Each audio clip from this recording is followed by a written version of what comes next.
You know, it's weird that people only knew Naruto and Dragon Ball back then. But now, from Blue Lock to Reborn as a Vending Machine, I Now Wander the Dungeon, everything has a fan base. And I would like to think that a super popular anime called Jujutsu Kaisen has definitely played a part. Created by Gege Akutami, that infamous cat mangaka, Jujutsu Kaisen has given anime an unbelievable reach. It has dragged millions of random people at the rightful time of the 2020 pandemic and turned them into absolute weebs. And I don't know whether to be happy about it or not. Although I do know that it is that anime that can be absolutely enjoyed by anybody. Literally, anybody. Even your mom. Yeah, it's really that good. So I'm happy to tell you that we'll be recapping it from head to toe today. Just for you guys. But before we get to the episodes, let's get to know Jujutsu Kaisen's legendary cast of characters. First of all, we have Yuji Itadori, the show's protagonist who's all about kicks and punches. Then we have Megumi Fushiguro and Nobara Kugisaki, who are basically like the Sasuke and Sakura to Yuji's Naruto, though it's not really a toxic love triangle kind of way, but rather a wonderful friendship kind of way. Megumi's your good old emo boy with a pessimistic view of life. And Nobara is the quintessential baddie, who's basically one of the best examples of a girl's girl, and also a girl boss. Lastly, we also have Satoru Gojo, the trio's very chaotic and all-powerful sensei who's definitely going to go down in history as one of the most popular anime characters of all time. He is seriously one of my favorites. This guy is super special, and if you're wondering why, you're gonna know in just a few minutes. Be patient. There are other awesome characters in the show as well, each deserving a separate intro, but we're gonna get to them when we get to them, okay? For now, let's get started.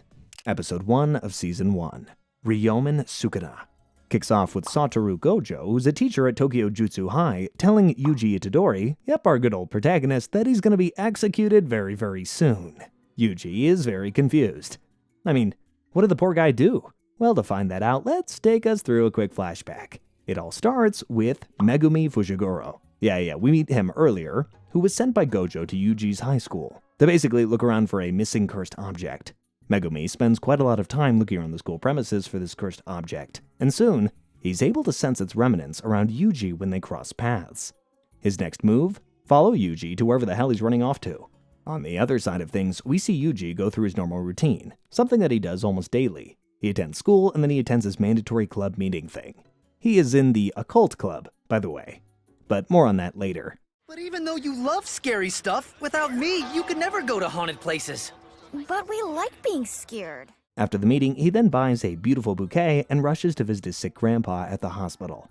What a nice guy. From here on, though, it gets a bit sad for Yuji, because his grandfather dies as soon as he reaches the hospital. It also looked like he was trying to tell Yuji something about his parents before he passed away. But Yuji, being Yuji, he just kind of ignored him in his last moments. When you die, you should be surrounded by people. Don't end up like me. It's not too bad, though, because Grandpa was able to share some wisdom with him in his final moments anyway. Soon enough, Megumi also reaches the hospital in search of Yuji. However, when he asks him about the missing cursed object, he finds out that Yuji only has the box with him.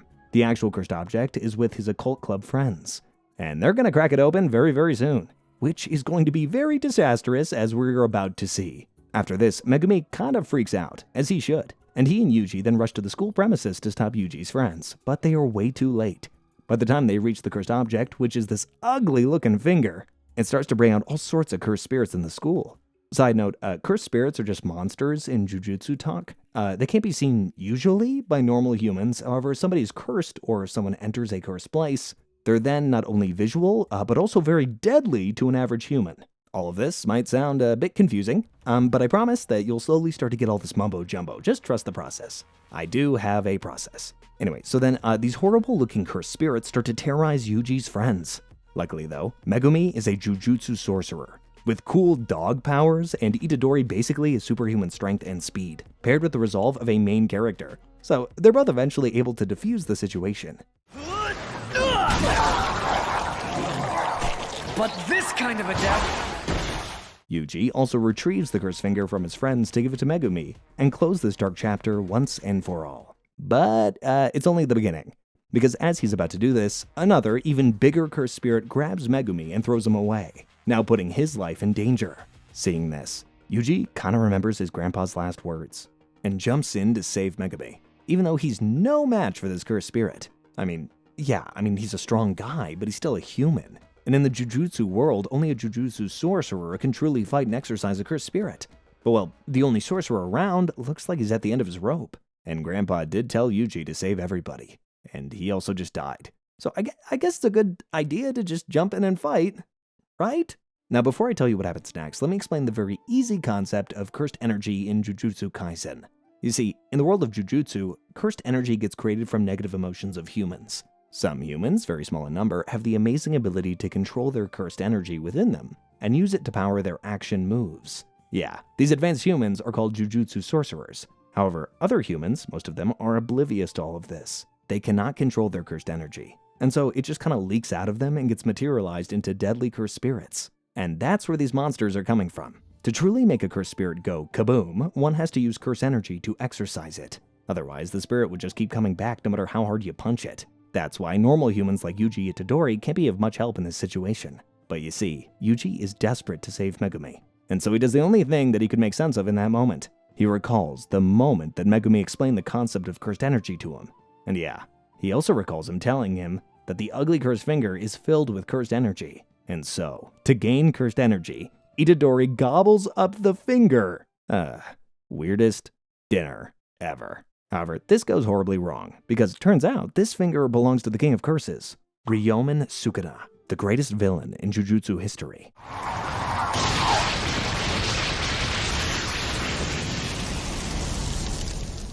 And now, because Itadori gobbled it up like he was eating a damn french fry, he has become a vessel to the big bad himself. Wow. The next episode, For Myself, starts with Megumi now trying to exorcise Yuji since he's become a vessel to the big bad Sukuna.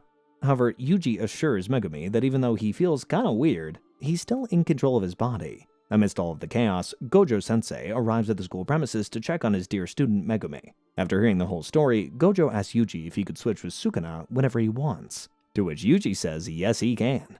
Gojo then tells Yuji to give control of his body to Sukuna for 10 seconds. And he does. After this happens, we get to see the most marvelous 10-second fight between Gojo and Sukuna. Gojo absolutely crushes him. That too in style and without even breaking a sweat. Though only because Sukuna doesn't have all of his power yet.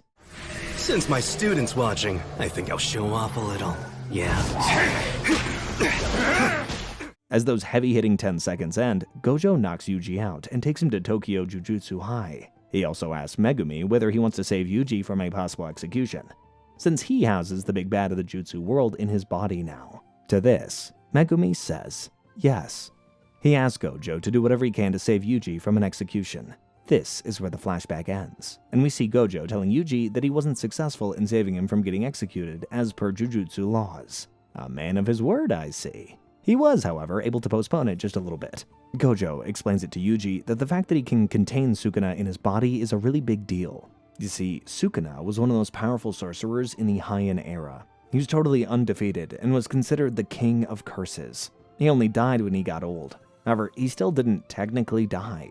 He did evil abracadabra and turned all 20 of his fingers, he had 4 hands, into cursed objects to traverse the ages. He did all of this because he was hoping to get reincarnated someday. Sorcerers all around tried to destroy his cursed fingers to prevent him from coming back, but they were all unsuccessful. Yeah, if you couldn't tell, let me spoon-feed it to you. This guy is seriously a big deal. And because he's such a big deal, eradicating him is priority alpha for every single sorcerer. Anyway, after explaining all of that, Gojo then gives Yuji 2 choices. He could die now, or he can collect all of Sukuna's fingers, eat them, and then die, so that Sukuna dies with him. So it's either hell or slightly postponed hell for our boy here. Since Yuji wants to avoid dying for as long as he can, he understandably chooses the latter option. And Gojo then gives him another Sukuna finger to gobble up, which means Sukuna is at 1/10 of his original power. Gojo then takes Yuji to Principal Yaga for an entrance interview to officially get him enrolled in Tokyo Jutsu High, so that he can keep a close eye. Principal Yaga tests Yuji by asking him why he wants to be enrolled, to which Yuji replies that he wants to save as many people as possible. That's what his grandfather told him to do, and eradicating Sukuna will save a lot of people, so that's why he's here. Hearing this, Yaga's cursed corpse, which is essentially this really violent teddy bear situation, punches Yuji for lying through his teeth. You see, every sorcerer has a special technique that they're born with. These techniques awaken randomly, mostly when they're little, and they're powered by their own cursed energy. Megumi's technique, 10 Shadows, summons different animal Shikigami through his cursed energy. Similarly, Yaga's technique, Cursed Corpse Creation, has the unique ability to animate teddy bear-like things that he makes himself by fueling them with cursed energy. That's one hell of a doll. A person's true nature reveals itself during a crisis. Alright, back to the episode. After struggling a little bit, Yuji realizes why he's choosing to enroll in Tokyo Jutsu High. He tells Yaga that containing Sukuna is something that only he can do, nobody else. So if he runs away from what he's supposed to do now, he's going to regret it. To add more to this, if someone died because of Sukuna, that very regret will eat him alive. He doesn't want to feel all that, so he kinda has to do this for himself. Yaga finds his answers at his factory, and asks Gojo to show Yuji his dorm room. The following episode, Girl of Steel, kicks off with Yuji and Megumi, along with their sensei Gojo, leaving for the train station to pick up Nobara, the third and final student in their first-year class. Yuji asks Megumi why there are only 3 first-year students in Tokyo Jutsu High, to which Megumi says it's because Jujutsu sorcerers are very rare. They pick Nobara up, and she's just the kind of badass that I like. Girl scares off a damn talent agent as soon as she enters the city. We're going to Tokyo. Tokyo! Tokyo! Tokyo! We love Tokyo! After all that, Gojo takes his students to an abandoned building in Roppongi, mainly to test if Nobara is crazy enough to be in his class. He tells Yuji and Nobara to exorcise the cursed spirits inside the abandoned building. He also gives Yuji a cursed weapon, which is a weapon filled with cursed energy, since he doesn't know how to use the cursed energy that's flowing in his body yet. With that, the two step inside the building, leaving Gojo and Megumi outside to analyze both of their performances. Yuji starts absolutely destroying the cursed spirits with his weapon, which makes Gojo question his mental state. I mean, these creatures are really disgusting looking. How is this guy already not just used to looking at them, but also whooping their butt in such a short amount of time? Nobara isn't so far behind either. She starts bullying the cursed spirits inside the building as soon as she enters. She also puts herself in a seriously risky situation to save a little kid. However, there's really nothing to worry about, because our boy punches through a wall to save her. Man, what a raw power. Huh? I missed? By the time the episode ends, Yuji and Nobara finish up all the cursed spirits inside the building. Nobara also blatantly shows off her super handy curse technique called Straw Doll. She takes a small part of her target, in this case a cursed spirit's detached hand, and hammers it into a straw doll with a nail, to attack their main body from a distance. Yeah, if this ain't black magic, I do not know what is. Resonance! Yuji then asks her why is she risking her life being a Jujutsu sorcerer, to which Nobara replies that she hated living in her small hometown where people couldn't mind their own business, so she always wanted to shift to the big city, and being a Jujutsu sorcerer helps her live in the city without worrying about money. Yuji is absolutely perplexed by this answer. But hey, as someone who also escaped a toxic small city environment, I totally get it. After all that action, Gojo pumps up his chest with pride, and takes all his students to get expensive sushi from a revolving train. That is a good teacher. And I am jealous. The next episode, called Curse Womb Must Die, kicks off with the entry of a new character. Meet Ijichi, the driver/assistant/reliable guy of Tokyo Jujutsu High. Ijichi takes Nobara, Yuji, and Megumi to a detention center for a very important mission straight from the higher-ups of the Jujutsu world. He tells the gang that there is a special grade cursed spirit loose in the detention center. However, the gang's only job is to safeguard whoever they can and run out of there as soon as possible. Ijichi especially warns them against engaging with the cursed spirit at all, since fighting it would be way above their pay grade and might mean certain death. Yuji gazes at Ijichi like an idiot throughout the mission briefing, of course since he doesn't even know what special grade means. So before the mission begins, Ijichi teaches the basics of the Jujutsu world hierarchy to Yuji. Basically, the lowest of the low is grade 4. You could say a small wooden bat is enough for them. Then comes grade 3, a handgun might do the job.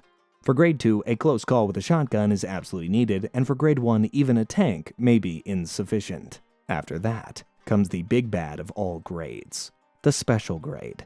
With them, yeah, you're gonna have to run away. It's the only option, since only a sorcerer on par with them can take them out. In this case, it would have to be Gojo, since he is a special grade sorcerer himself. But well, he's away on business. And so our gang is stuck dealing with this dangerous situation by themselves. As Ijichi is explaining all of this, a helpless woman tries to break into the detention center to save her son, Tadashi. However, she's stopped by the authorities before she goes too far. Yuji sees all of this and promises to bring Tadashi back to her. After that, Ejichi sets a veil above the detention center, which is just a basic jujutsu spell that sorcerers perform to hide a particular space from the eyes of the public. And with that, the mission begins. At first, the gang tries to look around for survivors, but since this threat is so enormous, they can't find any. Yuji is able to find Tadashi's dead body and tries to pick him up to take him back to his poor mother. However, Megumi tells him to leave the body where he found it, since all of this hassle will be a huge waste of their time. After that, they both kind of start arguing about it. Megumi tells Yuji that Tadashi didn't deserve saving anyway, since he was a criminal, and Yuji argues that no one deserves to die. Megumi then asks Yuji how he will feel if someone he saves goes on to kill somebody else later, to which Yuji says, So? Why'd you bother saving me then? Amidst all of this chaos, a weird cursed spirit comes and kidnaps Nobara, and one of Megumi's demon dogs dies.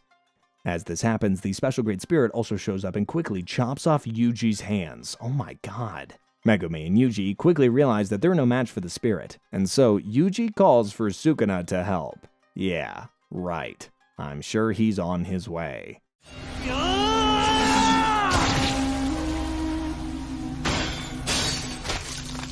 Yuji yells at Sukuna, telling him that if he dies, he'll no longer have a vessel. But well, Sukuna is too badass to care. He says he has 18 more fingers lying around somewhere, and that he can't care less about whether Yuji lives or dies. Wow, bro is definitely a villain. Sukuna then also tells Yuji that if he even tries to switch right now, he won't kill the special grade cursed spirit.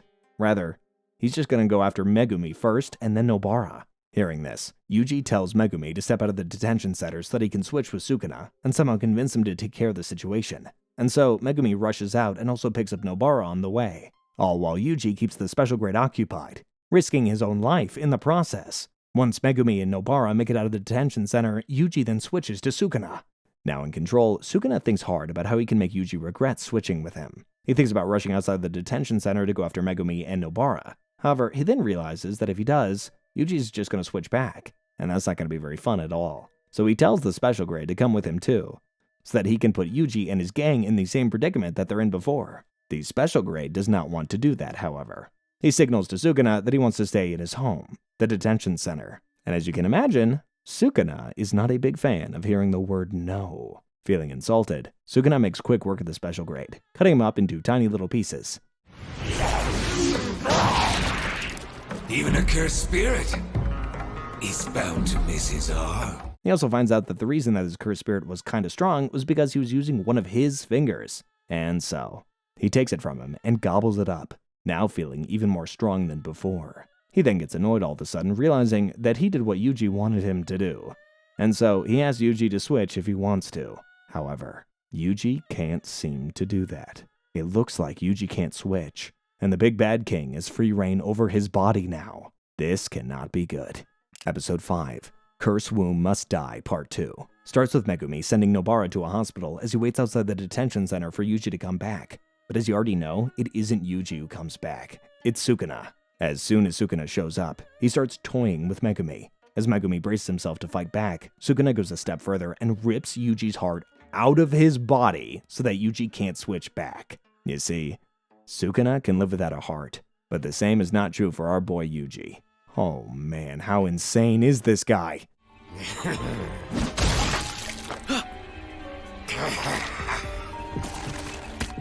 Megumi then lays all of his cards in front of Sukuna, showcasing his curse technique's full potential, which surprisingly impresses Sukuna quite a bit. Megumi's curse technique is called the 10 Shadows. It gives him 10 different animal Shikigami to control, all with awesome powers of their own. At first, he has to tame these Shikigami in order to gain control, and then he can use them to his heart's content in Jujutsu battles. Oh yeah, one more thing.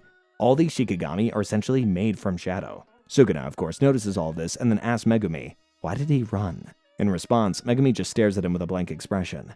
As far as Sukuna can tell, Megumi is one of those gifted Jujutsu sorcerers who's blessed with one hell of a curse technique. So I guess him running away just didn't really make sense, at least to Sukuna. As he toys with him further, Sukuna also insults Megumi for not utilizing his technique's full potential. As the fight goes on, the Big Bad King keeps beating Megumi every chance that he gets. Not for long though, because in an effort to save Megumi, Yuji switches back before it's too late. However, as soon as he does this, he dies. Because, well, his body's missing a heart, which is pretty important, I would say. Right. You're really a pretty smart guy, Fushiguro. I know you've put a lot of thought into this. When Gojo gets word of this, he loses his temper at the higher-ups. He reveals that this unfortunate incident was all a part of their plan. The old fools wanted Yuji to die. That's why they sent them. They were taking advantage of the fact that Gojo wasn't in town. Apparently, Jujutsu higher-ups are extremely conservative, and our sensei here isn't like that at all. And so they don't really see eye to eye. Case in point, when Gojo told them about Yuji's unique situation, the higher-ups wanted an immediate execution. Gojo, however, told them that it would be foolish to let an opportunity like this slide. The world won't get a vessel who can contain a menace like Sukuna anytime soon, so they should take advantage of the situation. The higher-ups, however, still didn't want to take any chances, but they reluctantly had to agree with Gojo because he was pressing the issue, and he is, after all, the strongest sorcerer alive. So what he says goes. Mostly, anyway. Now, after Yuji is dead, thanks to the higher-ups' sneaky little plan, Gojo is understandably fuming, even threatening to kill all the higher-ups under his breath. That's kinda sick, honestly. Back with Nobara and Megumi, both of them are kinda bummed that their teammate just died. It is at that time that they're interrupted by the second-year students at Tokyo Jujutsu High. Nobara has no idea who these people are, so Megumi introduces them to her. First, we have Maki Zenin. She's unbelievable with her kicks and punches, but she has almost no cursed energy. Matter of fact, she can't even see cursed spirits without her glasses. Then, we have Inumaki Toge. He speaks in rice ball ingredients because he possesses cursed speech. Basically, his words are infused with cursed energy, which turns them into literal commands that must be obeyed by anybody who hears them. And at last we have Panda. He's another one of Principal Yage's cursed corpses, however, he is sentient, has feelings, and is the most advanced. There's one more second year, and he's all kinds of special, if you, know what I mean. But, we're gonna get to him when we get to him. After all the introductory stuff, Maki then gets to business. She asked the first years to participate with the second years in the Kyoto Sister School Exchange event. It's basically a competition sort of thing between Tokyo Jujutsu High and Kyoto Jujutsu High, the only Jujutsu-type schools in all of Japan. Usually it's kind of a second plus third year thing, but since the third year students got themselves suspended, they have to include the first years. Cause I have to get stronger, and I'll do anything to achieve them. Meanwhile, somewhere else in Tokyo, we get introduced to Geto and his cursed spirit gang. Yeah, they're the bad guys. Geto's intentions are unclear, but the cursed spirit who's with him, Jogo, showcases clear villainous intention. Jogo wants to eliminate humanity and create a world where cursed spirits rule. Okay. Jogo asks Geto how to defeat the Jujutsu sorcerers, since they'll never let his plans become a success. To which Geto says that if he wants to create a world for cursed spirits, he first has to immobilize Gojo, the strongest sorcerer alive. Secondly, he has to make sure that Sukuna's vessel, Yuji Itadori, is on his side.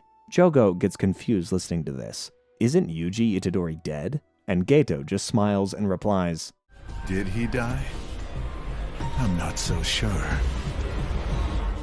Okay, did anybody else just get goosebumps? The next episode, After Rain, opens with Sukuna talking to Yuji in his innate domain, which just means a mental space that represents a person's mind and soul. Apparently, Sukuna has changed his mind and he doesn't want Yuji to die yet, and so he's trapped his soul in his innate domain, hoping to crack some kind of deal with him in exchange for healing him back to life. Yeah, this is a deal with the literal devil. Sukuna asks two things from Yuji in exchange for healing him back to life. Number one, Yuji will hand over the control of his body to Sukuna for 1 minute, whenever Sukuna says the word in chain.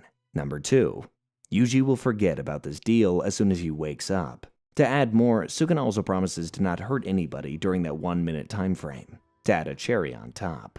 However, Yuji, of course, says no to all of this, and asks Sukuna to bring him back to life without any conditions. He then also adds that he could never trust a curse like Sukuna in a million years. There's no way he's gonna make any deals with him. But the situation has changed. Very soon, I'll be able to see something interesting. Now it is at this time that Sukuna schools Yuji about binding vows. Basically, binding vows are just business deals infused with cursed energy.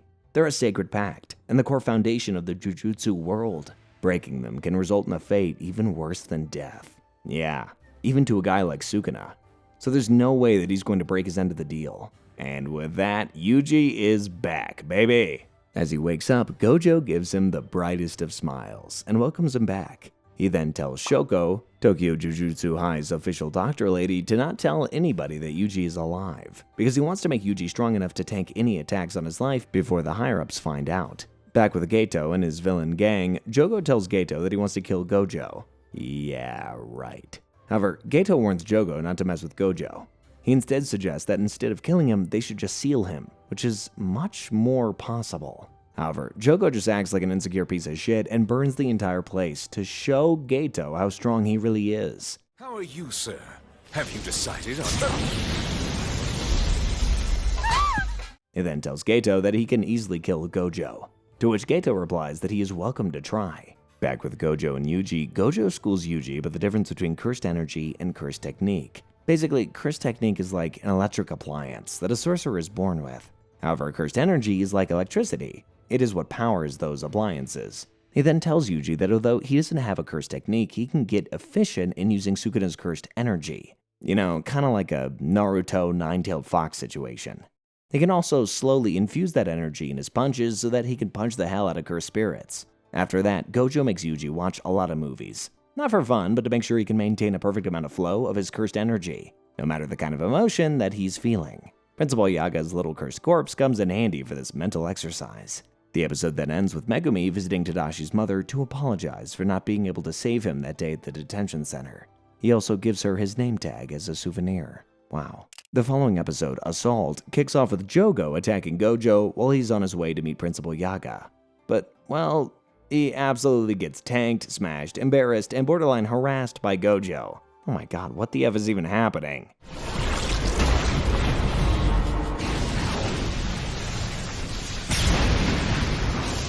Basically, Jogo couldn't even touch Gojo when he tried to attack him because Gojo's curse technique is just the most beautiful of them all. It's called Limitless, and it lets Gojo use his cursed energy to bring infinity to life. Okay, this is going to be a little confusing, but stay with me, here we go. At a basic level, Limitless manipulates the space around Gojo and splits it into infinite pieces, slowing any and all attacks that are aimed at him, which means the closer his enemies try to get, the slower they become.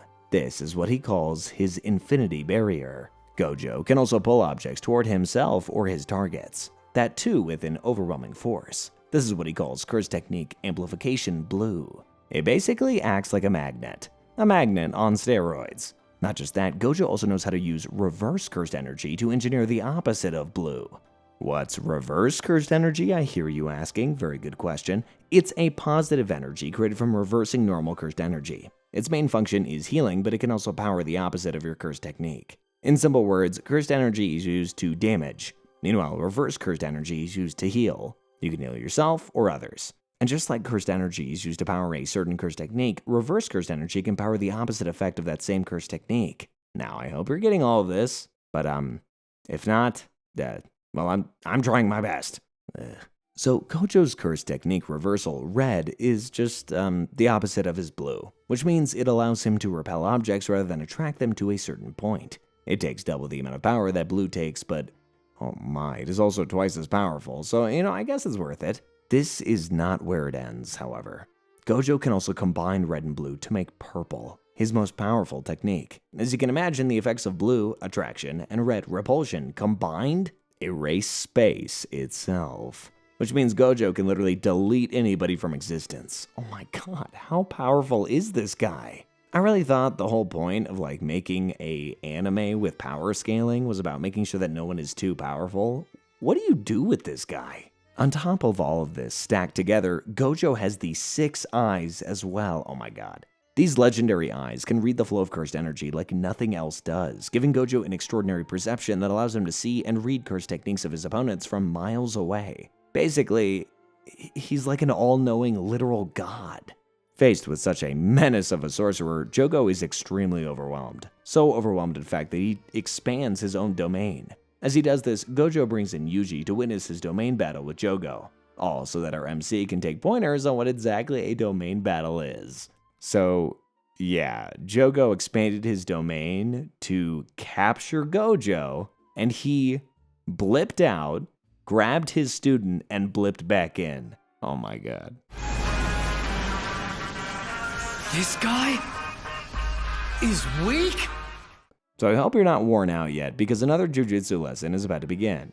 So, class, what exactly is domain expansion? Well, this one's rather easy. Every being in the world of Jujutsu has an innate domain. which is just a mental space that represents a person's mind and soul. We talked about this a little bit when we met Sukuna's innate domain. A domain expansion is when you bring that landscape to life using cursed energy, and oh boy, it takes a lot of cursed energy. If a Jujutsu battle is a match of WWE, a domain expansion is definitely a finishing move. It comes with a lot of advantages, and we'll discuss them as we go. Back with Jogo versus Gojo, Jogo traps Yuji and Gojo in his domain Coffin of the Iron Mountain, hoping to beat Gojo once and for all. As that happens, Gojo explains it to Yuji that there are a limited number of ways to deal with a domain. However, the most effective of them all is to expand your own domain. Because you see, when two domains clash, the more refined one will take over. As Gojo says this, his domain, Infinite Void, takes over the Iron Mountain, and Jogo ends up getting trapped in his domain instead.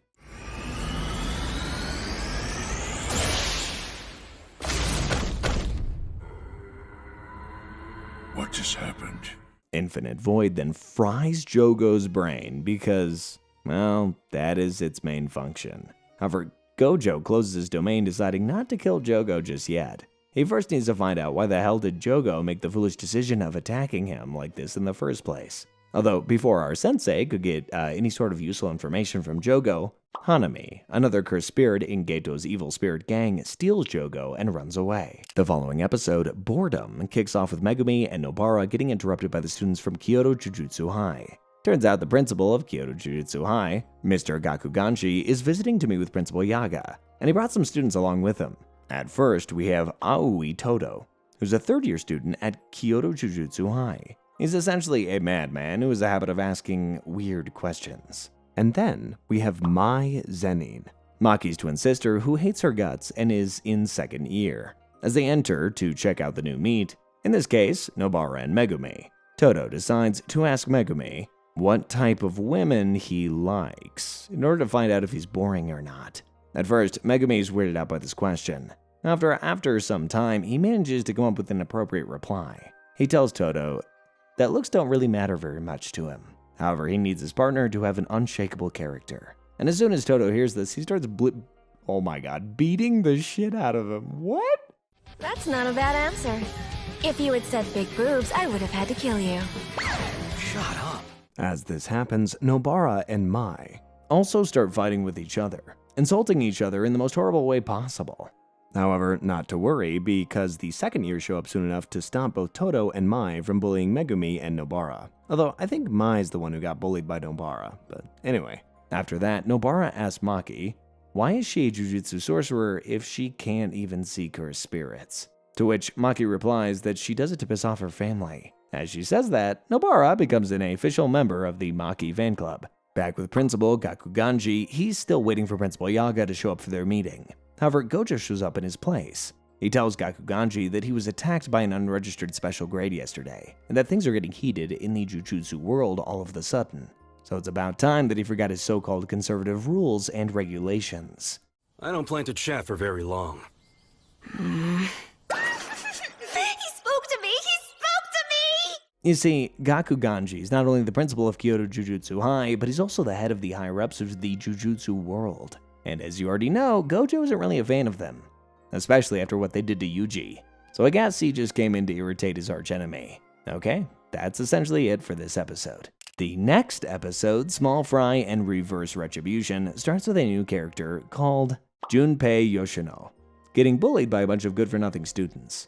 These students always bully Junpei for no reason at all, and as a result, he looks at all of humanity with extremely pessimistic eyes. One day, Junpei goes to watch a movie. However, he spots his bullies in the theater as well. As usual, their rude existence makes it difficult for Junpei to enjoy the movie, until a random guy comes in and kills all of them in a horrible way, right in front of his eyes.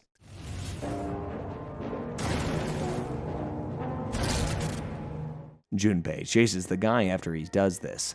However, this is not a random guy. It's a cursed spirit called Mahito. And yeah, he is also a part of Geto's evil spirit gang. Back with Yuji, Gojo introduces Yuji to a new mentor, as he plans to go MIA again. This guy called Kento Nanami.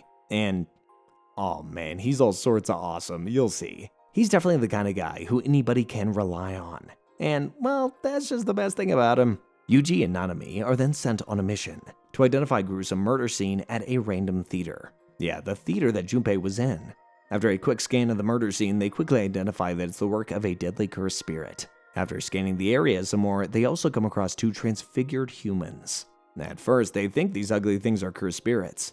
However, Nanami spots a watch on one of their wrists. He's horrified to find out that they're actually human. After that, to find out more information, Nanami tells Yuji and Ichichi to follow Junpei, as he was also present at the murder scene when it happened. Meanwhile, he decides to go after the evil cursed spirit that is Mahito by himself, by tracing his cursed energy residue.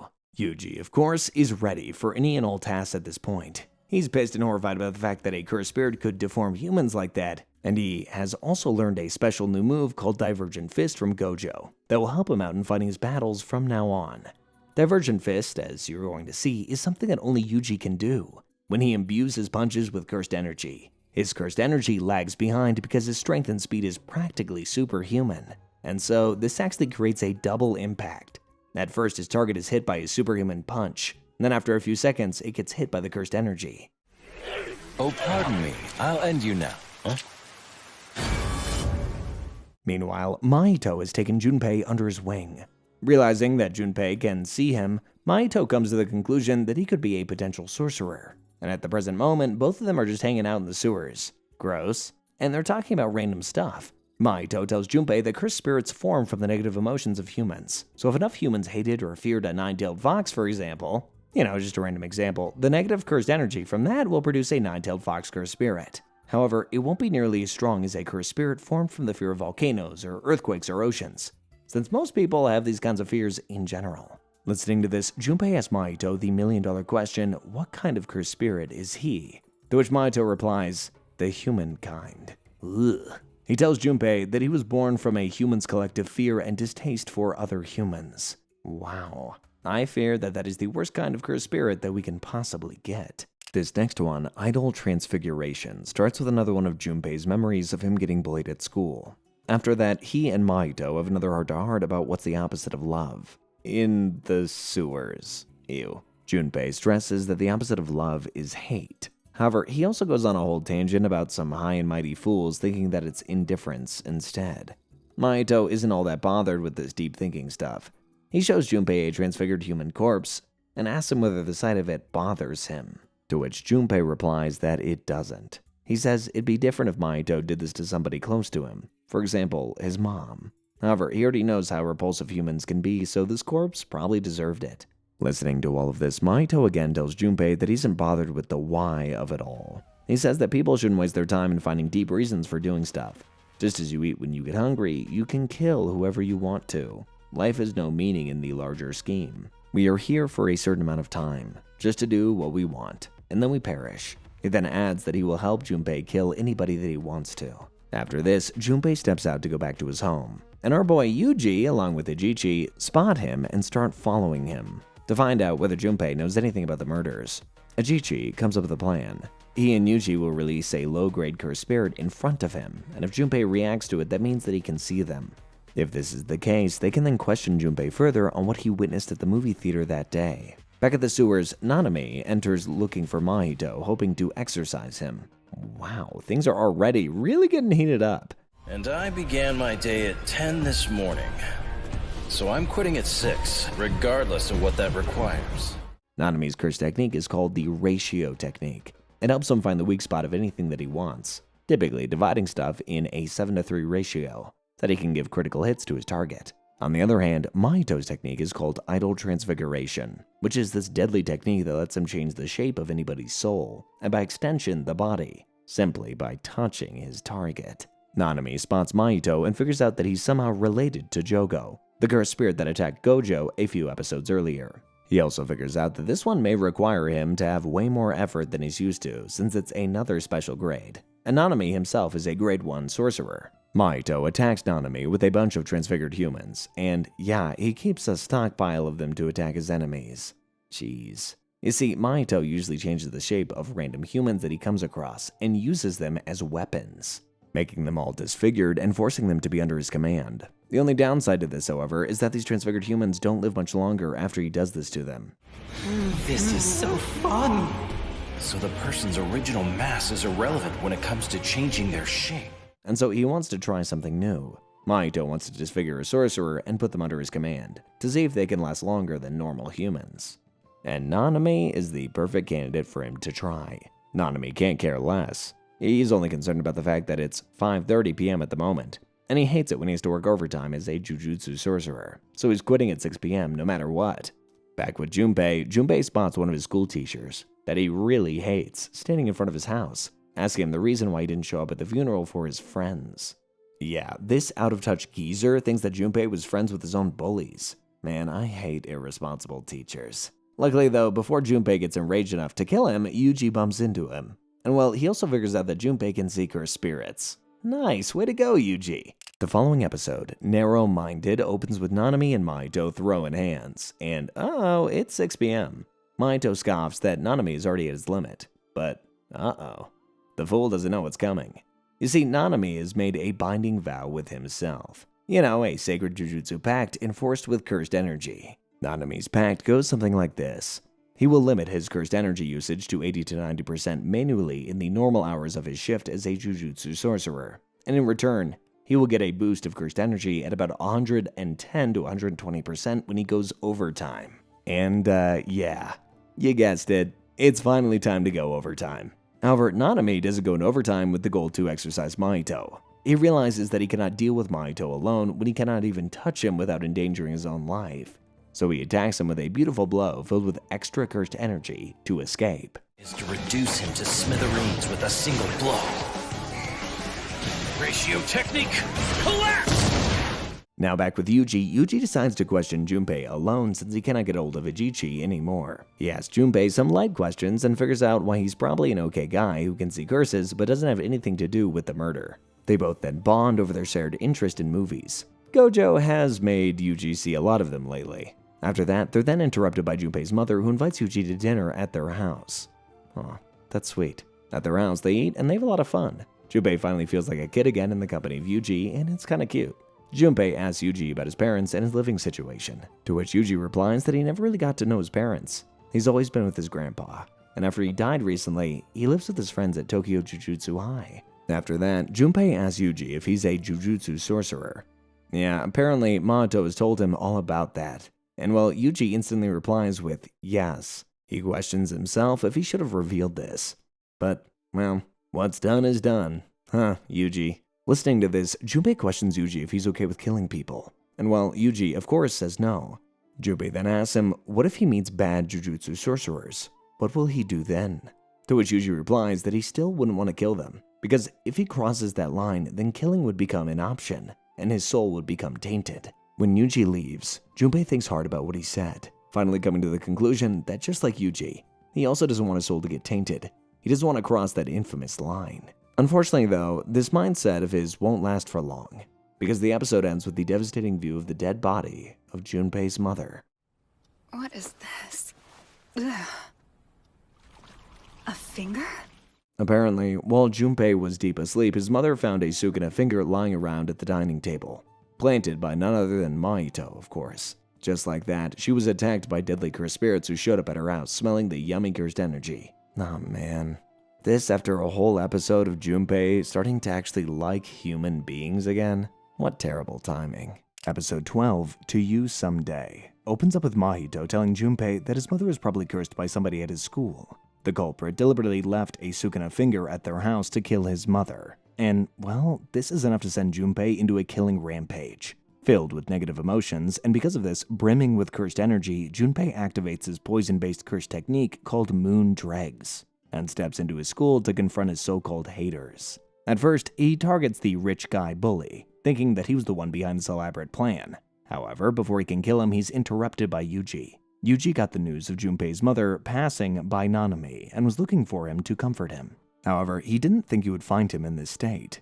He tries to stop him from turning into a killer, but Junpei is too hurt.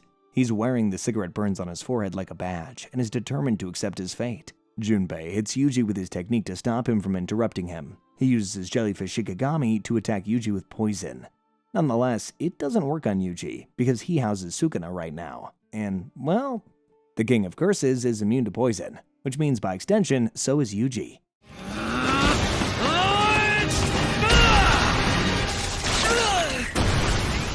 Soon enough, Yuji overpowers Junpei with his attacks and corners him. However, as soon as Junpei calms down, Yuji starts comforting him, still hoping to change his mind. Aw, poor boy. Before he can do this, Mahito comes in and turns Junpei into a transfigured human. It is at this moment that Junpei realizes that he was trapped and used by another bully yet again. Witnessing this, Yuji loses his cool. He screams for Sukuna to heal Junpei, offering him whatever he wants in return. But Sukuna refuses and laughs at him instead. Mahito's confused seeing this since he did all of this for this very moment to happen.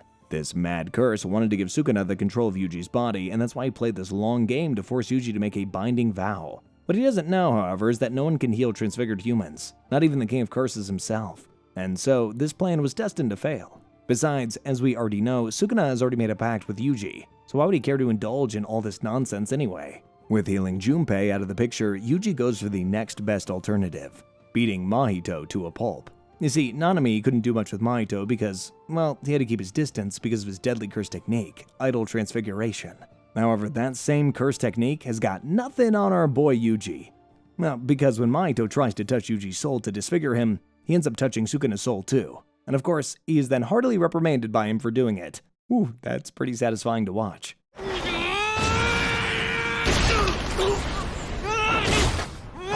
Anyway, as the fight goes on, sometime later, Nanami joins in too, promising to lecture Yuji later for approaching Junpei without him. The next episode, tomorrow, kicks off with Mahito realizing that Yuji can deal him a lot of damage since he can not only touch him, but also beat his ass to a pulp. That's our boy for ya.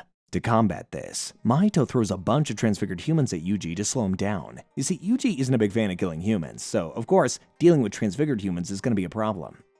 However, in this case, he has no choice but to kill them, because if he gets wrapped up for too long, Mahito could attack Nanami. And so, after a lot of consideration, he makes a decision to end their misery after all. However, he doesn't appreciate the fact that he had to do it. He's even more angry at Mahito now. As Yuji and Nanami corner Mahito, he's forced to use the only technique that can save his ass right now, domain expansion. Mahito expands his domain, self-embodiment of perfection. However, he leaves Yuji out of it, because, well, he doesn't want to touch Sukuna again.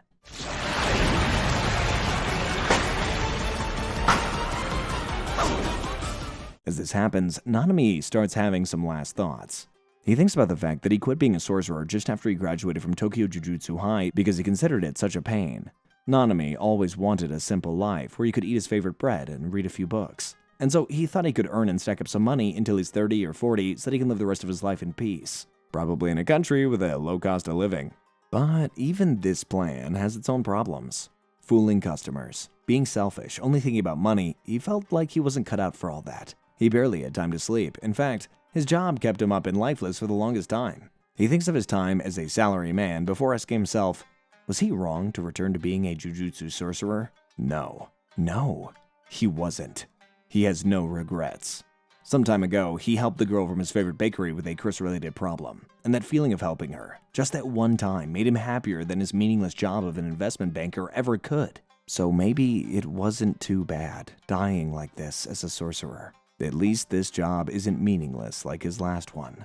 As Nanami stands proud inside Mahito's domain, accepting his fate, Yuji breaks into the domain from outside.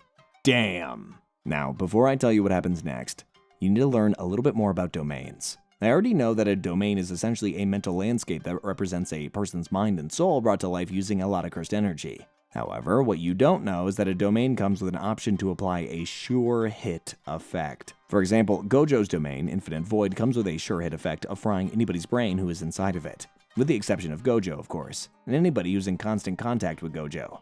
Similarly, Mahito's domain, Self-Embodiment of Perfection, comes with the sure hit effect of him being able to touch anybody who is inside of it. That's why Nanami is essentially in the palm of his hands right now. One more thing, the deadlier a domain is from inside, the easier it is to break from outside, since all the cursed energy goes into the inside shenanigans. Cool, okay, now back to the episode. Because Mahito's domain was so strong from the inside, Yuji was able to break in from the outside. And now that Yuji's in Mahito's domain, Sukuna's soul is touched by Mahito again. Sukuna nearly kills Mahito for doing that. And because of this, his domain breaks into a million pieces. There'd be no second time. However, before Nanami and Yuji can exorcise him since he's so weak now, the bastard runs away. The following episode, Kyoto's Sister School Exchange Event, Part 0, opens with Geto and his evil cursed spirits planning something new while enjoying some much-needed downtime. Meanwhile, back at Tokyo Jujutsu High, Gojo asks Nanami about the Sukuna finger that he found in Junpei's home, to which Nanami tells him that instead of giving it to him, he chose to give it to the higher-ups. Why? Well, because even though Nanami isn't a fan of how the higher-ups are doing things, he's still the kind of guy who likes to follow rules. Also, he thinks Gojo is irresponsible with important stuff. Yeah, bro kinda stole my answer there, truly. Anyway, Nanami then also tells Gojo that he's concerned about Yuji's mental state. The boy has recently seen a friend die, and had to kill transfigured humans as well. So he's kinda glad that Yuji will finally get to enjoy some downtime with his friends, and his idiot teacher. With that, Yuji enters the room all excited to meet Nobara and Megumi again. Now that it's time for the exchange event, he's ready to join the competition with the rest of his classmates. However, Gojo suggests that if they're gonna do a big reveal that he is alive, they should do it in style. Gojo's style. Oh man. Sadly though, they don't really get the reaction that they were hoping for, as Yuji gets absolutely schooled by Megumi and Nobara for not telling them that he was alive. Hey! Oh, puppy! It's your long-dead friend, Yuji!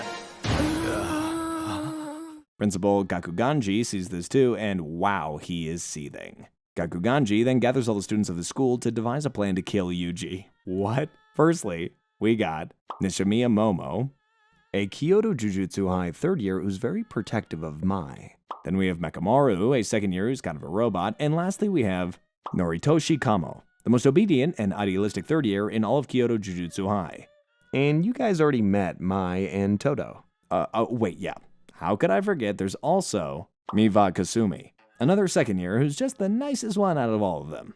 Oh, and also in charge of all these students here, Utahime Iori. She hates Gojo, and believe me, she has a valid reason to do so. Many valid reasons. Alrighty then, everyone from Kyoto, this is Sukuna's vessel, Yuji Itadori. What? The Kyoto guys aren't impressed either! So anyway, as Gakuganji finds out that Yuji is still alive, he guides all of his students over at Kyoto Jujutsu High to kill him.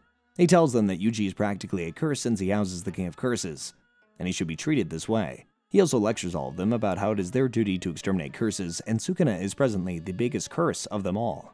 However, his students aren't really taking him that seriously. Well, all except Kamo, I guess. Todo especially really couldn't care less. It's clear that he doesn't respect Gakuganji at all, and for that, he has my respect. Takada will be making a live appearance on a TV show today at 11, and I am not gonna miss that. Meanwhile, Miwa kind of feels embarrassed at how bluntly her principal is out for blood over here. The episode that ends with Gojo telling Utahime that he thinks someone close to them is leaking information to the enemy. The next episode, Kyoto's Sister School Exchange Event Part 1, kicks off with our students over at Tokyo Jujutsu High deciding that they should leave Todo to Yuji. Todo is basically the strongest out of all the students in Kyoto Jujutsu High, and so he could really pose a big threat. However, Maki tells Yuji that she only wants him to keep Todo busy, long enough so that they can win.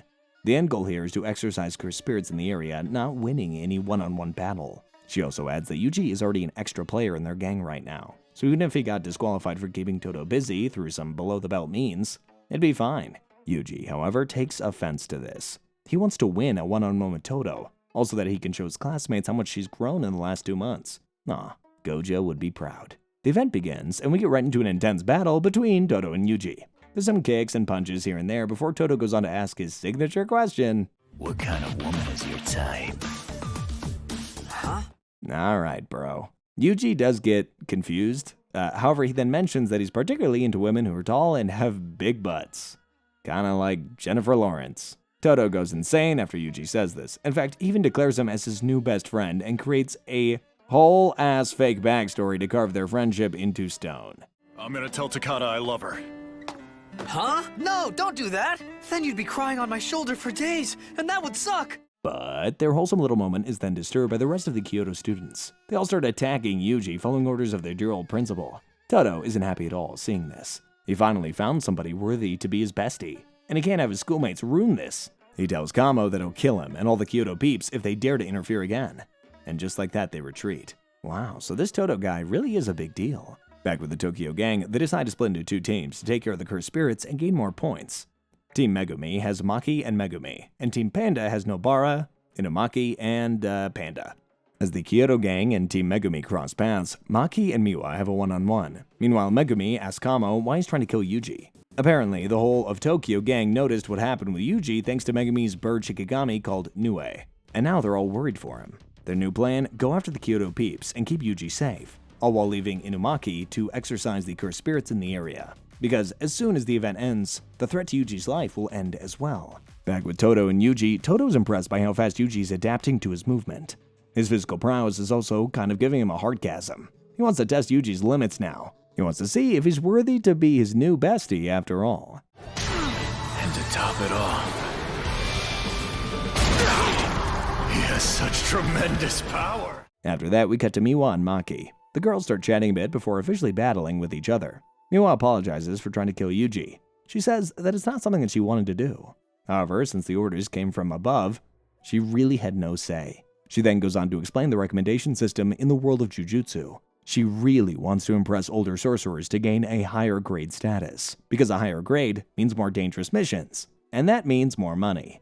Makes sense, since Miwa is the eldest daughter who's also the sole provider in her family. After that, both girls promise to not hold back as they fight each other, and the one-on-one begins. Episode 16, Kyoto Sister School Exchange Event Part 2, wow that's a mouthful, begins with Todo asking Yuji if he's okay staying weaker than him. And to that, Yuji of course replies with a loud no. They both then get back to their one-on-one, which doesn't feel like a one-on-one at all. Rather, it's more like them training together. I won't hold back.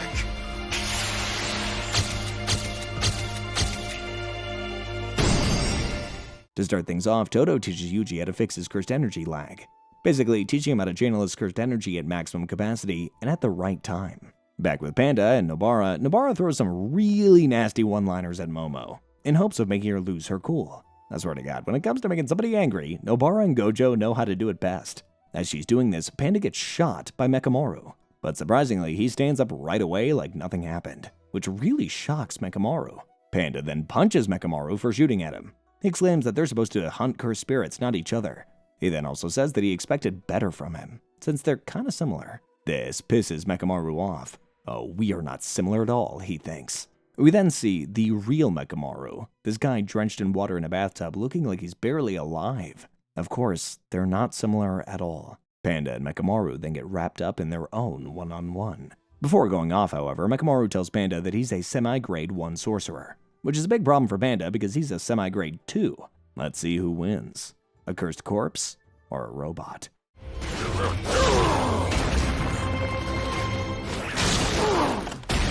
You see, to kill cursed corpses, one has to damage their core. However, Panda isn't a normal cursed corpse. He's a special cursed corpse with feelings and emotion. Why? Because he has 3 cores. His Panda core, the balanced one that just got shot by Mekamaru. His Gorilla core, who's all about kicks and punches. And his mysterious Triceratops core, which we never really get to see. Trust me, the manga is finished and the core never really shows up. Panda says that since Mekamaru isn't a cursed corpse, he has to be a robot. Jackpot. He then also adds that since Mekamaru has such a high cursed energy output, his main body must be somewhere nearby. And that's where our furry friend is wrong. Mekamaru tells Panda that he's one of those rare sorcerers affected by a heavenly restriction. Basically a binding vow etched on someone from birth. And well, it can't be removed. In order for an immense cursed energy production, Mekamaru suffers from an intensely weak body. So weak that even moonlight burns his skin. Wow. He tells Panda that neither does he want this much cursed energy, nor he cares about being a sorcerer. He just wants to be normal. Wow. Complaining about his misfortune and pissed at the fact that a damn panda gets to walk around in broad daylight, Mekamaru uses almost all of his cursed energy on Panda in one shot. This takes Panda down. And because he's down, he then switches to his Gorilla core, which starts beating the hell out of Mekamaru.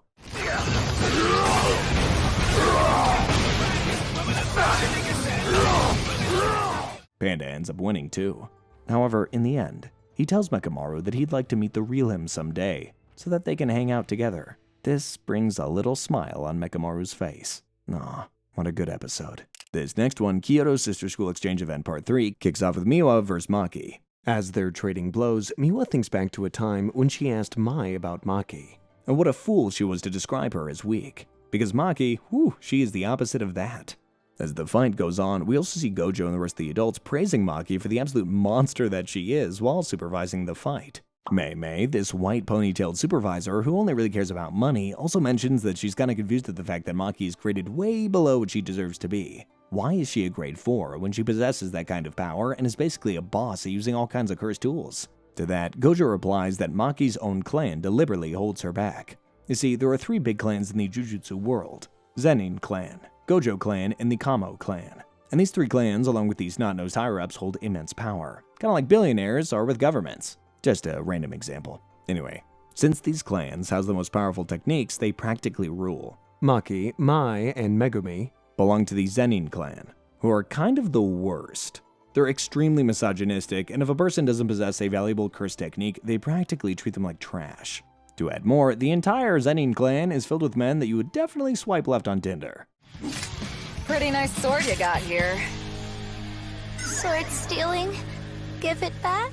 Back to Maki's situation, yeah, she hates her clan, and she wants to prove to them that she isn't the weakling that they claim her to be, and that's why she works so hard on her skills. What a badass. Cut to Nobara and Momo, they're having their own one-on-one, and well, Momo is pissing Nobara off. She goes on this whole tangent on how Mai's life is so hard because she's a woman and she belongs to the Zenin clan. She also says that being a sorcerer as a woman is so hard because you have to be perfect, not just strong. Nobara loses her mind when she hears Momo say all of this. She says that literally nobody is forcing her to be a sorcerer and that she should quit if she doesn't like it. She also adds that life isn't a job. Doesn't matter what other people expect of you. She's girly, she loves shopping, and at the same time, she loves kicking ass. Human beings are allowed to be whatever they want to be. They don't have to fit into society's perfect little boxes. Nobara then starts talking about Maki and how she's fighting against the expectations of her entire clan, who think of her as a weakling. All because she knows she isn't what they think she is. And then she beats Momo with a squeaky hammer? However, Mai takes Nobara out with a bullet before Nobara can take Momo out. By that time, Maki also beats Miwa and steals her sword. She then runs into Mai, and, well, they start talking. Mai blames Maki for leaving her alone when she left the Zenin clan. She tells her that it isn't fair that she has to bear the burden of her choices. Maki has nothing to say to this. However, she just apologizes to Mai and says that she had to leave. She wanted to be the head of the clan, after all, so she had to leave the place that wasn't letting her grow as a sorcerer. It is at that moment that we find out just what's going on. You see, twins in the world of Jujutsu are considered one person. Because Maki and Mai are twins, the amount of power that they have is shared. Mai has the construction curse technique, and Maki, she has heavenly restriction, the guide with no cursed energy but an extremely powerful body. Yeah, we talked about in the last episode. However, since they're twins, Mai's cursed energy gets shifted to Maki, and because of that, both of them can't grow to their full potential. I hope that made sense. As they get to the end of this heart-to-heart, Mai shoots Maki with her bullet that she constructed with cursed energy herself, essentially tricking her into thinking that she was out of bullets, but then using her cursed energy to create one. Maki then catches the bullet with her bare hands before taking Mai out for good. Maki has a talent I don't. Okay, I think I have a little crush on this woman. The next episode, Sage, kicks off with Megumi and Kamo's one-on-one. Kamo tells Megumi that they're similar, to which Megumi says that they are absolutely not. Well, Kamo says that they absolutely are. You get the point. Kamo basically thinks that Megumi is the future leader of the Zenin clan. And well, they're similar because Kamo thinks of himself as the future leader of the Kamo clan. It makes sense to him because they're both blessed with the most gifted curse techniques of their bloodline. Megumi is the 10 Shadows, the best technique in the Zenin bloodline. And Kamo has blood manipulation. But best stay alert.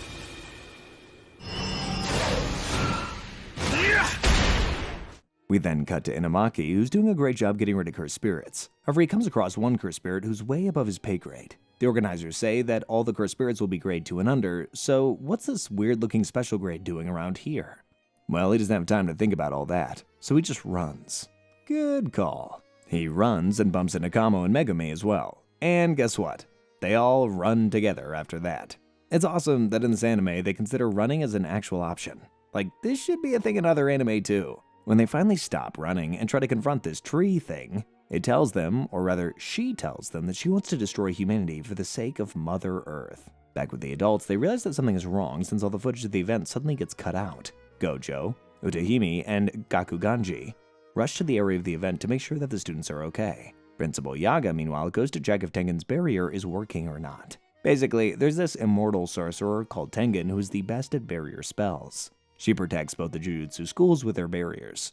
However, since it looks like there has been a break-in, it's important to check whether Tengen's barriers are working. As that happens, we are introduced to Juzo Kumiya, this evil curse user, which just means an evil sorcerer in Jujutsu terms, who wants to make a coat rack from Gojo's flesh and bones. Why don't you kill me then? And find out for yourself if they're hollow. And of course, the tree monster is none other than Hanami, another cursed spirit from Geto's evil gang, the one who saved Jogo from Gojo back then in episode 7.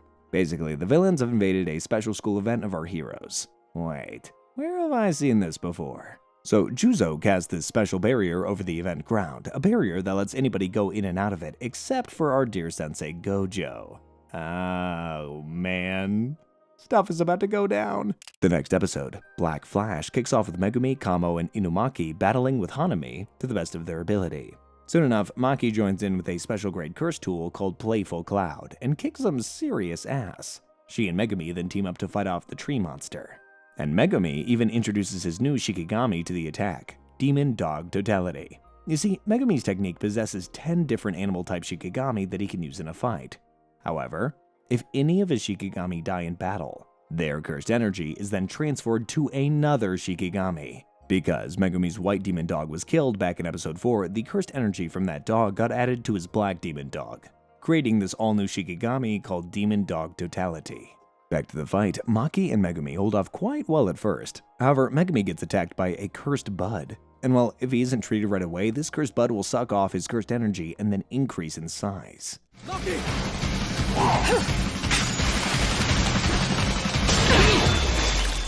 Slowly breaking his body apart. So yeah, bad idea to fight in this condition.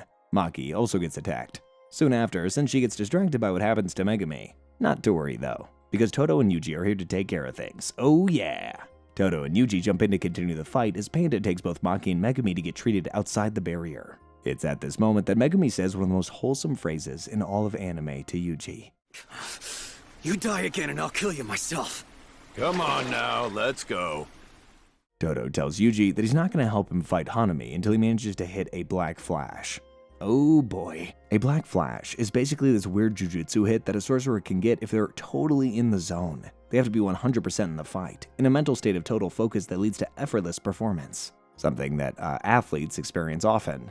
I guess I wouldn't know. Black Flash is a spatial distortion that occurs when cursed energy is infused within 0.000001 second of a physical strike. That's why we call it Black Flash. Because, the cursed energy from that strike literally flashes black. That's how fast it moves. And to add more, its power is equal to a normal hit to the power of 2.5.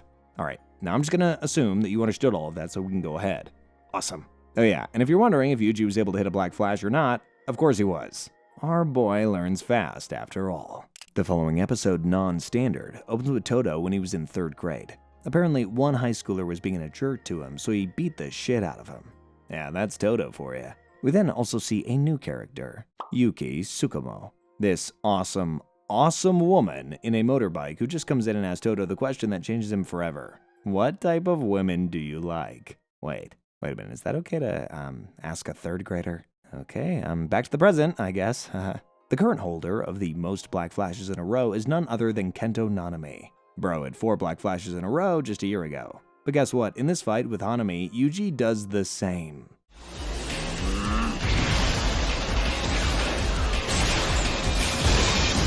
Black Flash! He not only learns how to do a Black Flash, but he also ties Nanami's record. Just how fast is this boy growing? With that, Todo also steps in on the fight and showcases his technique. Okay, this is one of my favorites, so listen very carefully. Todo's technique is called Boogie Woogie, and its simple function is to just swap places of anything and everything. How cool is that? Using Boogie Woogie, Todo gives Hanami a run for her money. And, well, Yuji's in on it with the punches too. To close the match, Todo swaps Yuji with Maki's special curse tool. Yeah, Playful Cloud, to give Hanami a final blow. And to combat that, Hanami decides to open her domain. But wait, she kinda feels like running away. Why? Yeah, cause Gojo the Goat Sensei is here. It took some time, but Gojo was able to break the veil cast by the villains. And well, as soon as that happens, Gojo takes care of everything in under a minute. He hits Hanami with a purple. Just look at that beautiful shot. Purple.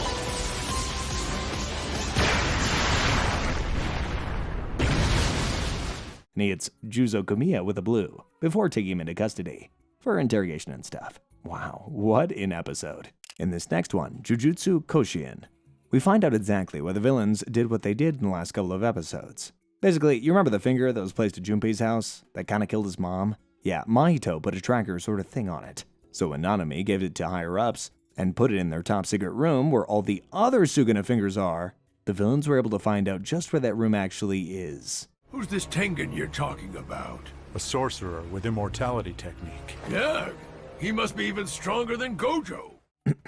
Which means Hanami, our beloved dream monster, was just a distraction placed in the main arena of the event. The real plan was to do a heist sort of thing while the sorcerers, including Gojo, were busy thinking about the safety of the students. Back at Tokyo Jujutsu High, the sorcerers find out that they've been robbed.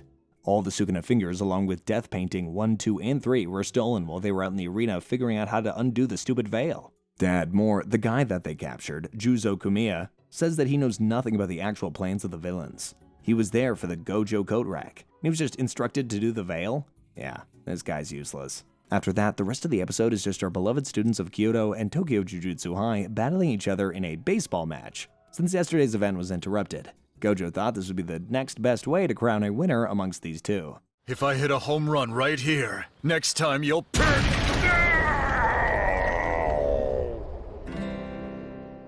And guess what? Tokyo wins! Great job, you guys. The following episode, The Origin of Blind Obedience, Part 1, begins with our gang, Yuji, Megumi, and Nobara, traveling to a certain middle school to investigate a curse-related situation with another assistant from Jujutsu High called Nita. Her job's the same as Ajichi's. I'm guessing.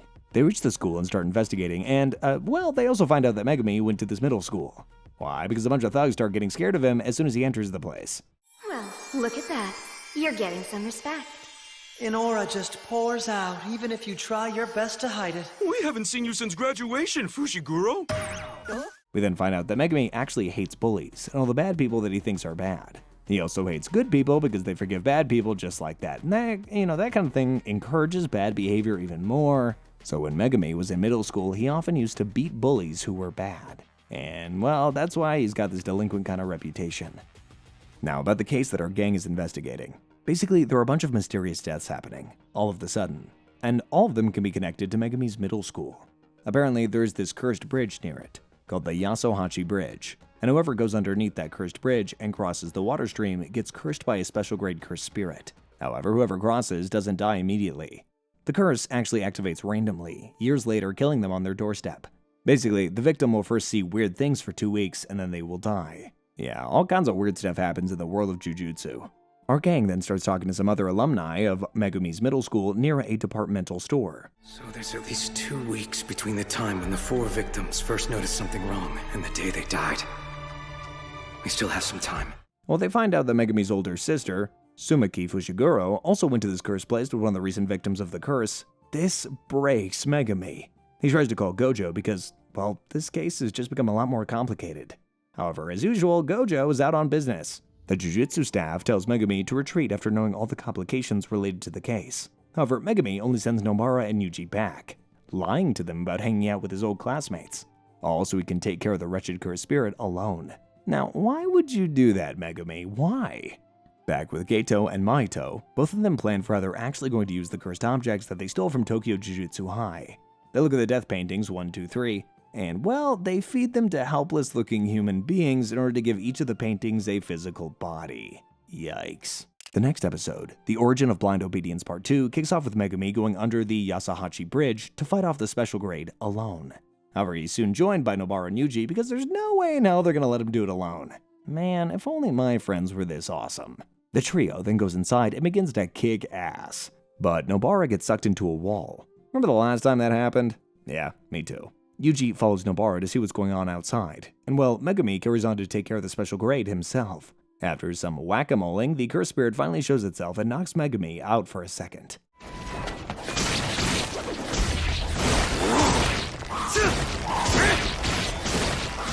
It's at this time that Megumi starts thinking about what Gojo said to him while training. Why does he underestimate himself so much? Why does he think of using his last card in every mission? What is that last card? Yeah, we'll get to it later. I promise. Gojo tells Megumi that he has just as much potential as Yuji. While people like Yuji go for the home run, Megumi goes for the sacrificial bunt. And this holds him back. After waking up, now with more inspiration than ever, Megumi decides to open his domain, Chimera Shadow Garden. Oh yeah, it's messy, it's incomplete, it's a bit weird, but oh man, it does the job. He also unleashes Demon Dog Totality at the special grade, along with fighting it himself with a few kicks and punches. And what do you know, the job is done just like that. On the technique! However, soon after, Megumi passes out from exhaustion. We then get to know Megumi's backstory a little bit more as he thinks about his sister and how good she was to everybody, how she forgave everybody who wronged her, and how he hated that about her. This is why Megumi doesn't want to save everybody. He just wants to save the good people, because what if someone he saves goes on to kill or bully somebody else in the future? He would hate it if this happened. He also thinks about his dad, the deadbeat guy who left him when he was just a child. Apparently, Daddy Dearest ran away with Sumiki's mom, leaving Megumi and Sumiki to fend for themselves. Basically, they're kind of step-siblings, but not real siblings. Fortunately, though, Gojo came in at the right time to adopt Megumi, and by extension, Sumiki as well. He told Megumi that his deadbeat father not only left him, but also sold him to the Zenin clan. And well, he's here to stop that from happening only if Megumi wants him to. The rest, as they say, is history. The last episode of the season, Accomplices, shows us the Nobara and Yuji side of things. So our heroes here have actually been fighting death paintings 2 and 3 called Ketchizu and Eso. While they're here, well, of course, Geto sent them to collect the Sukuna finger inside the curse of Yasahachi Bridge. Good thing Megumi has that finger. Now, you might be wondering, just what the heck are these death paintings? Well, I'm very happy to tell you. So, there was a woman way back when in the Meiji era, and one day, she accidentally bore a child that was half human and half curse. Because of this, she became an object of fascination for Noritoshi Kamo. No, not the student of Kyoto Jujutsu High, Noritoshi Kamo, but the great ancestor of the leader of the Kamo clan, Noritoshi Kamo. I guess our Kyoto boy was just named after him. Which is weird because he did some of the most inhumane things that anyone could do. Anyway, as the woman became an object of interest to Kamo, he impregnated her with curses and stuff, and then she had about 9 pregnancies and 9 abortions. There's not much known about what happened there, but that's how death paintings 1 through 9 were created. And well, Mahito stole 1, 2, 3, so he has 3 of them in his custody. What are they exactly? Well, they're half human, half curse, which means they have a human mother and a cursed father. Back with Nobara and Yuji, they both get poison blood on themselves, thanks to Ketchizu's technique. Now, we already know Yuji's immune, so that's okay. But what about Nobara? She will only be saved if the technique is released. And, well, there's nothing to worry about because our queen will damn right make him do it. Struggle technique. Resonance! Nobara starts piercing herself with her nails. Now that Ketchizu's blood is all over her, she can attack him by attacking his blood. That's awesome. She tells him that this is a game of chicken now. Let's see who gives up first to the pain. And I don't know about you, but my money is on Ketchizu. Yeah, he's gonna give up first, for sure. As that happens, Yuji also starts beating the shit out of Eso. And well, Ketchizu cannot help his bro out here because he's in so much pain, thanks to Nobara. So in the end, Ketchizu is forced to release his technique. He then rushes towards Eso to save him. However, before he can do this, him and his brother both are hit by a black flash by Nobara and Yuji at the same time. Are you kidding? That's awesome! Anyway, so that takes care of them. But you see, there's still a problem. Eso and Ketchizu don't disappear after being smushed to death. Well, because they're half human and not exactly curses. Yuji gets extremely sad after this. He hates it when this kind of stuff happens. He can't kill any more humans, whether they are transfigured or half human. Nobara, on the other hand, is surprisingly very chill. She tells Yuji that they didn't know that they were killing humans and that they had no time to figure it out. So in this one crime, she's fine being an accomplice. That's cute, I guess. Eso and Ketchizu were killed by first years from Jujutsu High. Yuji Itadori and his group. They then wake Megumi up and find out that he has a Sukuna finger that he found on the curse of the Yasahachi Bridge. Megumi gives Yuji that finger for safekeeping, but Sukuna quickly shows up to gobble it up. That's the king of curses, ladies and gentlemen. The episode then ends with our heroes going back to their jujutsu routines. Yuji finds out that Sukuna's reincarnation is the reason why all of this stuff is happening, and at the same time, Megumi finds it out as well. However, they both want to keep it a secret from one another, because Megumi thinks that Yuji is going to blame himself, and Yuji thinks Megumi will blame himself because he's the one who requested Gojo to save Yuji in the first place. And now, because of this one life that has been saved, a lot of people are going to die. Next up, we have Jujutsu Kaisen 0. The events of this movie take place about a year before Yuji joins Tokyo Jujutsu High, and they're very, very important to the overall story. So, the movie starts with our new protagonist, Yuta Okotsu, and unfortunately, they're getting bullied by a bunch of good-for-nothings. Yeah, this is that someone special senior that I talk about in Season 1, Episode 5. As Yuta gets pushed and cornered, he warns his bullies to back away, but of course they don't. And then the unthinkable happens, all the bullies get crushed all of a sudden. You see, our boy Yuta here is cursed. He had this awesome little friendship, or rather sweet relationship with a girl called Rika when he was very, very young. One day, however, Rika died, and after that, everything changed. We're going to get married to each other. Rika suddenly became this big, ugly, cursed spirit that is bound to Yuta. She still loves him, of course. However, she's uncontrollable, and she kills anybody who causes even a little discomfort to Yuta. Soon enough, the Jujutsu Society hears about the incident that happened at Yuta's school. And after that, since his curse is very powerful, they assign his case to Gojo. That's our beloved sensei right there. Gojo thinks, in typical Gojo fashion, that admitting Yuta as a first year at Jujutsu High might be beneficial. Maybe he can even learn to control Rika and use her power for good things. And so, he convinces Yuta to join the school. Bit of deja vu, huh? Gojo then introduces Yuta to his new classmates, Maki, Inumaki, and Panda. Hey, wait, we know these guys. As Yuta tries to introduce himself to his future friends, they all throw their weapons at him. Well, because he's reeking of negative cursed energy. But before Rika can toast them, literally, Gojo gets them to back off. He then explains the situation to them, and they all kinda calm down. Except Maki, I guess. What a tsundere. Be nice to him or else Rika will get you! Gojo then sends them into separate missions in teams of 2. Maki and Yuta team up together to find out what's happening at a certain elementary school in the area. Apparently in the past week, 2 students have gone missing. Gojo lowers a veil, and they step inside to investigate. Maki crushes the first cursed spirit thingy that attacks the duo. And after this, they go inside the premises to investigate some more. While they are there, Maki can't help but be mean towards Yuta. Why? Because she thinks that he gets protected while other people die, and that kind of privilege is unfair. She then also asks Yuta what grade he is.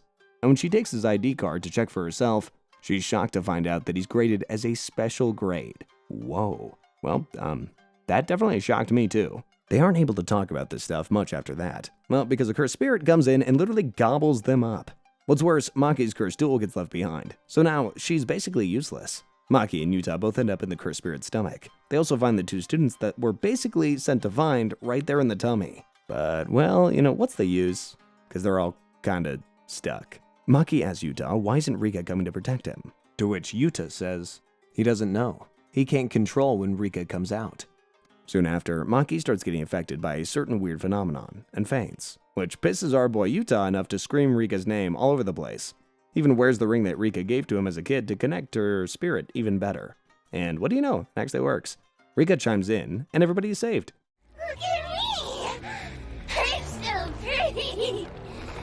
I love it! As that gets done and dusted, Gojo instructs Yuta to borrow Rika's power slowly, bit by bit, and imbue it in a katana of his choosing.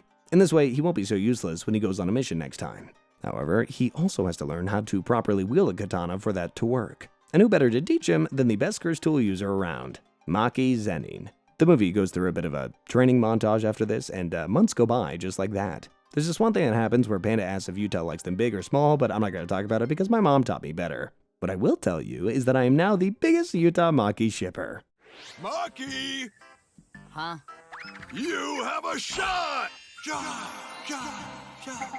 So anyway, one day, as Yuta and Maki are doing their usual training, Gojo assigns a mission to Inumaki and asks Yuta to accompany. So basically, Inumaki has to exercise a grade 2 curse at a construction site, and Yuta has to witness him and take notes. Ijichi accompanies Yuta and Inumaki to the place and explains the mission to them while lowering a veil. Oh, also, Inumaki goes to a department store to buy some throat medicine before the mission begins. Just in case, Yuta is kind of scared of Inumaki at first, since he's such a mystery. However, as he notices his mannerisms some more, he finds out that he isn't really that scary at all. Not as scary as Maki, anyway. The duo then step in and find small little fish-type curses sprawling all over the place. Not to worry though, because Inumaki crushes them with one word. Literally. It's dangerous! Don't get too close! Explode! However, as they both try to go outside the veil, since the mission's now over, they can't cross. It kind of seems like somebody might be messing with our beloved heroes again. And yeah, what do you know? It's Suguru Geto. Doesn't he look kind of different though? Like what's different about him here? I don't know. Soon after, a semi-grade 1 cursed spirit appears in front of both of them, and it starts attacking. As this happens, Yuta throws Inumaku's medicine to him so that he can, scream his cursed words with more energy? What do you know, it actually works. As Inumaki tells the spirit to die, it literally dies. We then witness Geto's side of things. You see, Geto was actually just a normal sorcerer who was Gojo's classmate, and bestie back when they were young. However, something changed him, and made him into the curse user that he is now. We don't know what, yet, but we will find out. And yeah, before I forget, Geto hates humans. He wants to create a sorcerer-only world, a world where sorcerers don't have to waste their time protecting the weak. Yeah, he hates humans so much, in fact, that he has a cute little nickname for all of them. Monkeys. And you know what? I like it. Being called a monkey ain't that bad, because I've been called worse. Anyways, so Geto has been preparing for some time now for making a human-free world a reality. He's collected a lot of money, allies, and even curses. Before you get confused at the fact, how he would collect curses, let's talk about it. You see, Geto's technique is kind of special. He has curse manipulation. That just means he can absorb curses and store them, taking them out whenever he wants to do his bidding. Yeah, this guy's really powerful. One of the strongest sorcerers, or should I say curse user, to ever exist. I know. Since all the leaders are here, let's take a photo together. Where's my camera? Got it right here. Back at Tokyo Jujutsu High, Gojo gets word that Geto's doing his weird old shenanigans again. And well, he makes a sad baby face thinking about his old bestie. He then tells Principal Yaga about this as well. And well, Yaga gets extremely angry listening to this news since Geto was his student once upon a time. As they're pouting over this together, Geto actually shows up at Tokyo Jujutsu High in a big-ass bird to declare war, all while hanging out with his new homies. He tells everybody that he's going to unleash a total of 2,000 cursed spirits, dividing them between Kyoto and Shinjuku on December 24th, before midnight. And well, after doing that, bro just flies away. Gojo is pissed. However, he's more worried than pissed because he knows Geto wouldn't start a war that he can't win. Back with Geto, he then tells us his actual plan. So the whole parade of cursed spirits thing is just a distraction. In actuality, Geto wants to corner Yuta alone and kill him. Why? Because he wants to absorb Rika, the queen of curses. Yeah, she's that powerful. And yep, that's what Geto calls her. The movie then directly cuts to December 24th. All the sorcerers show up to the supposed war, but what do you know? Geto didn't show up, and we all know why. Emerge from darkness blacker still. Purify that which is impure. As Gojo thinks about where he could be, he gets attacked by a foreign sorcerer from Kenya called Miguel. Apparently, Geto told Miguel to keep Gojo busy while he attacks Yuta back in Tokyo Jujutsu High. Back at school, Maki and Yuta are having a heart-to-heart. But of course it's cut short because Geto shows up. Come on, Maki, don't be an idiot. Don't start believing that you've really been accepted. By that time, Gojo also figures out Geto's plan and sends Panda and Inumaki to protect Yuta. He tells them that he'll join them soon as well, as soon as he takes care of Miguel. Geto at first obliterates Maki, Panda, and Inumaki, leaving them barely alive, and then he goes after Yuta, who's kind of a ball of anger now that all of his friends are gravely injured. Before jumping to fight Geto, however, Yuta tries to heal Maki, Inumaki, and Panda through reverse cursed energy, and he's kinda successful. Although, barely. Wait. This kid knows how to use reversed cursed energy already? Nice! Yuta then also kind of copies Inumaki's technique to use it on Geto, and he does that successfully too. What? Wait, awesome! Anyway, he's still no match for Geto. But wait, he quickly manages to hit him with a black flash as well. Yeah, I think Yuta can do anything right now.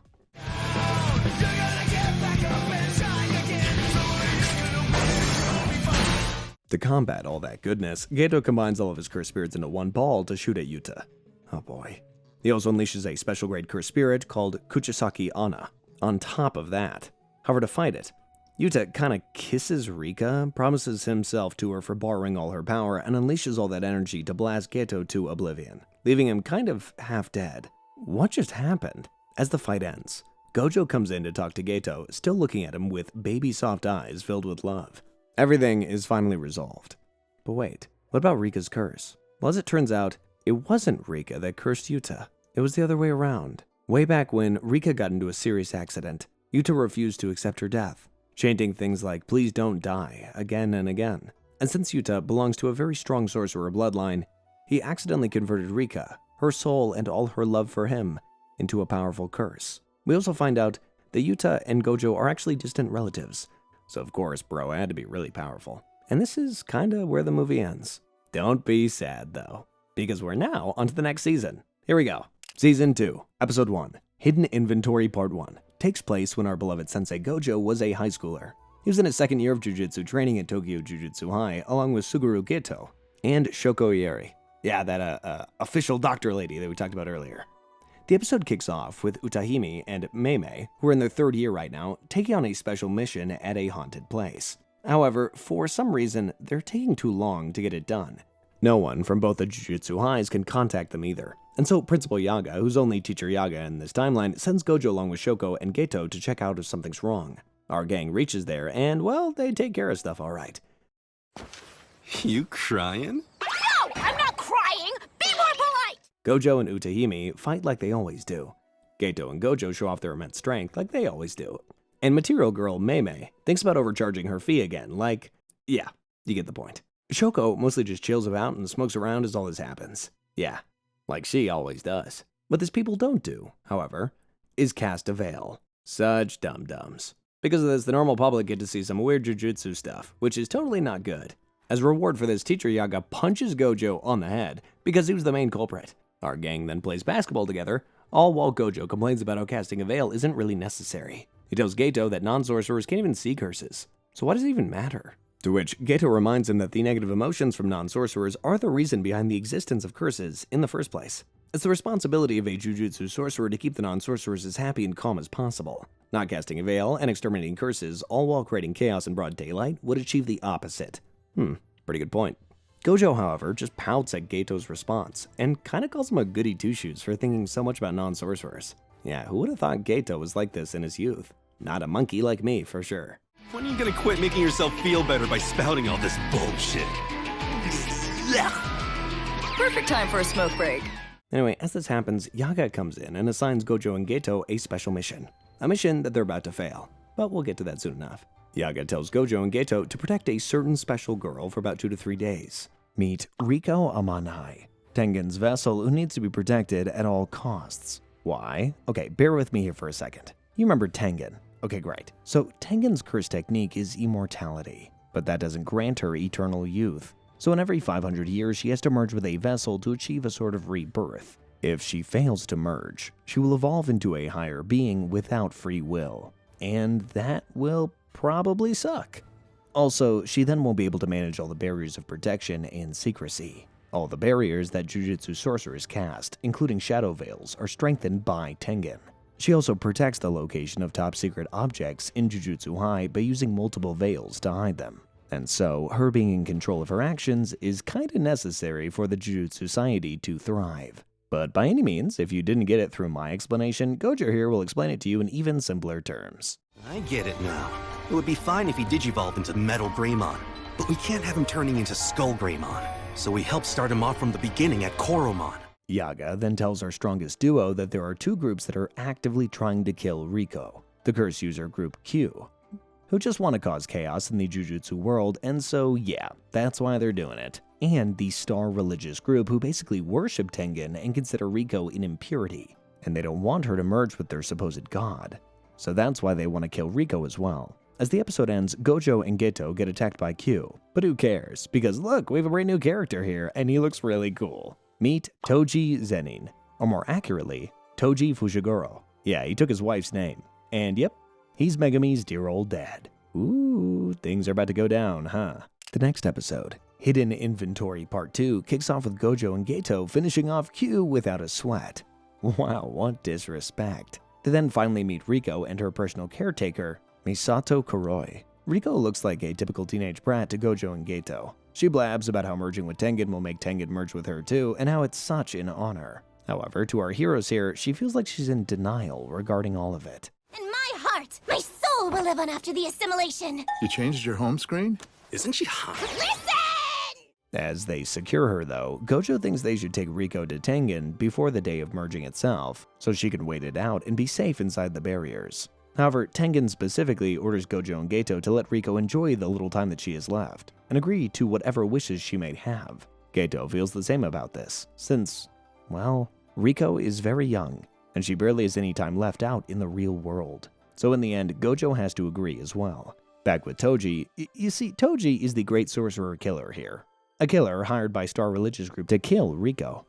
Star Religious Group is formed by non-sorcerers who have been worshipping Tengen for generations. They can't battle themselves, so they're not strong in that sense.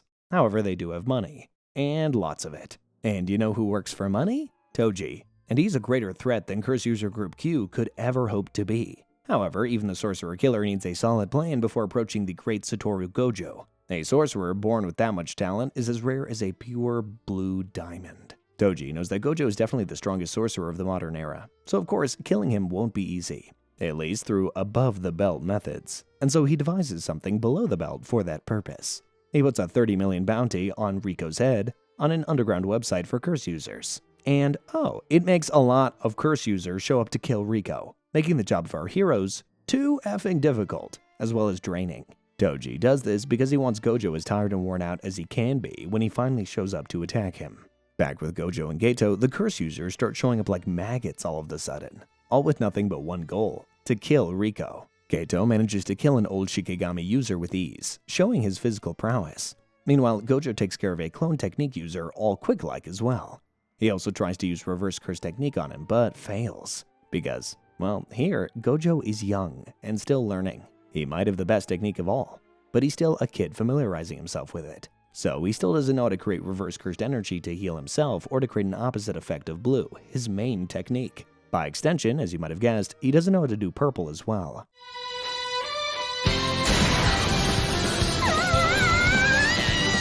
Since for that he has to merge blue with red. And yeah, his infinity, that works automatically, is manual here. Because as I mentioned, bro is just a kid. The following episode, Hidden Inventory Part 3, starts with Kuroi, Riko's caretaker, getting kidnapped, and her kidnappers calling Gojo, Geto, and Riko to Okinawa to free her.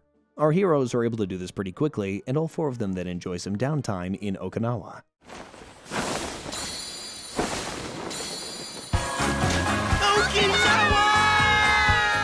Soon enough, Nanami, who's in his first year here, man, look at that hairdo, and this new character called Yu Haibara, who's also Nanami's classmate, show up in Okinawa as well. While Geto and Gojo protect Riko in Okinawa, Nanami and Yu have to protect the airport so that they can safely make their way back in time, since by road it will take a lot of time, and it'll be more dangerous as well. Nanami here looks like he's not in the mood for this mission at all. However, Yu here is extremely excited, thinking about all the ways that he could impress Geto. What a sweet boy. Soon enough, time passes by, and it's time to go back. Geto is worried about Gojo since he hasn't released his technique for a long time. However, our beloved sensei tells Geto that he's fine. As they finally reach Tokyo Jujutsu High, Gojo finally releases his technique and closes his 6 eyes just for a second. And well, just as he does this, he gets attacked by Toji Fujiguro. I never want to get stuck again babysitting some kid. Huh? Everyone is shocked seeing this. However, since Toji used a normal blade without any cursed energy, Gojo is still, fortunately, alive. He asks Toji something like, "Have we met before?" To which Toji replies with a solid, "Yes." We then cut to a flashback of Gojo when he was just a tiny little kid. Toji tried sneaking up on him. However, Gojo noticed him without fail, thanks to his special eyes. It was the first time somebody noticed Toji in all his years, and as a part of the Jujutsu world, and it made him feel weird. Because of this, Toji never forgot about it. He forgot about his own child, but not this memory. You see, just like Maki, Toji belongs to the Zenin clan, and just like Maki, he was considered as its biggest failure. Why? Because he didn't have any cursed technique. Leave that, bro didn't even have any cursed energy. Literally zero. Even humans possess some cursed energy, but because Toji was affected by heavenly restriction, he had none. And because of this, he was gifted with unmatched physical prowess. His body was truly divine. His 5 senses were so sharp that even though he couldn't see cursed spirits, he could easily sense them. Having no cursed energy meant he was like an invisible man too, who could come out of nowhere and attack. But anyway, back to the present. Geto quickly throws his curses towards Toji to push him away from Gojo. However, Gojo in turn yells at Geto, telling him to take Riko and Kuroi to safety, rather than worrying about him. Gojo then also tells him that he's fine. He can take care of the situation by himself. Oh boy. As Geto leaves with Kuroi and Riko, the legendary fight between the most gifted sorcerer of modern times and the sorcerer killer with 0 cursed energy begins.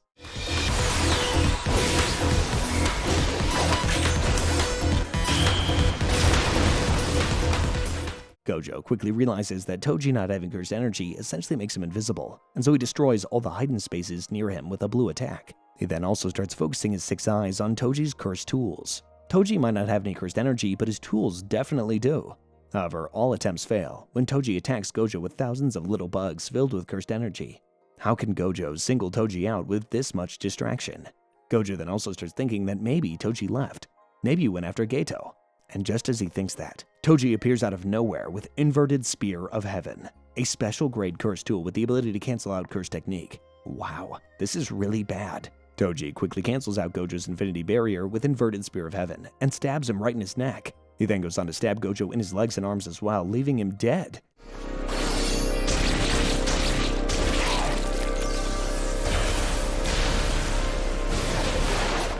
Well, almost dead at least. Back with Geto and Riko, Geto asks Riko whether she wants to merge with Tengen or not, before dropping her off at the merging site.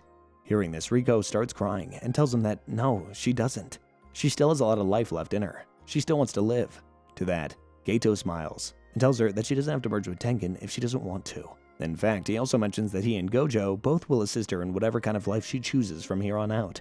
However, before Geto's monologue ends, Toji puts a bullet in Riko's skull. Oh man, not this man using American methods to annoy Japanese jujutsu sorcerers. The next episode, Hidden Inventory Part 4, starts with Geto being utterly shocked at what just happened. Did Gojo lose? Well, yeah, he kinda did. Geto then starts attacking Toji with everything that he's got. Well, given as he's not a huge fan of him right now. Toji, however, just plays around with him. Geto gives his best attacks to Toji and even tries to absorb his little cursed spirit, where he keeps all his cursed tools hidden from everybody else. But in the end, he loses too. So that's how it is, huh? Toji doesn't kill him, however, only because he doesn't know what's going to happen to all the curses that Geto has absorbed till now if he dies. And well, he'd rather avoid that kind of trouble for now. As Geto falls to his feet, however, Toji scoffs about the fact that such powerful special-grade sorcerers with such gifted techniques lost to a monkey like him, who doesn't even have an ounce of cursed energy. Huh. So that's where Geto picked up that term. That's pretty brutal, actually. After this, Toji visits the Star Religious Group to get this big payout. But as he's leaving the building, guess who's waiting for him? Gojo. Apparently, when Toji broke Gojo's infinity, Gojo released all his techniques and decided to focus on reverse cursed energy. The kind of gifted child that he is, he managed to pick it up right at death's door. Being at death's door even kinda helped him, since his negative emotions were at an all-time high. He multiplied cursed energy against itself to create positive energy. And yeah, he healed himself. Toji is definitely astonished to see him alive after all. However, it's Gojo after all. Anything's possible, isn't it? Red.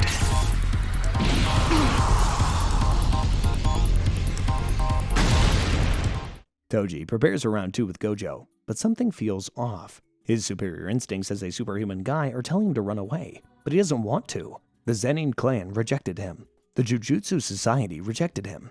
Everyone rejected him for who he was. And the guy standing right in front of him, they celebrate him. They worship him. He kinda wants to kill him just to prove to everybody that they were wrong. And his hunger to prove himself is kind of interfering with his natural instincts right now. Toji recounts all the cards that Gojo has, and all the ways that he can beat him.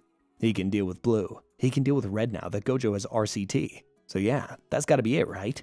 However, he doesn't know about purple. And that is what Gojo hits him with. As he does this, Toji dies.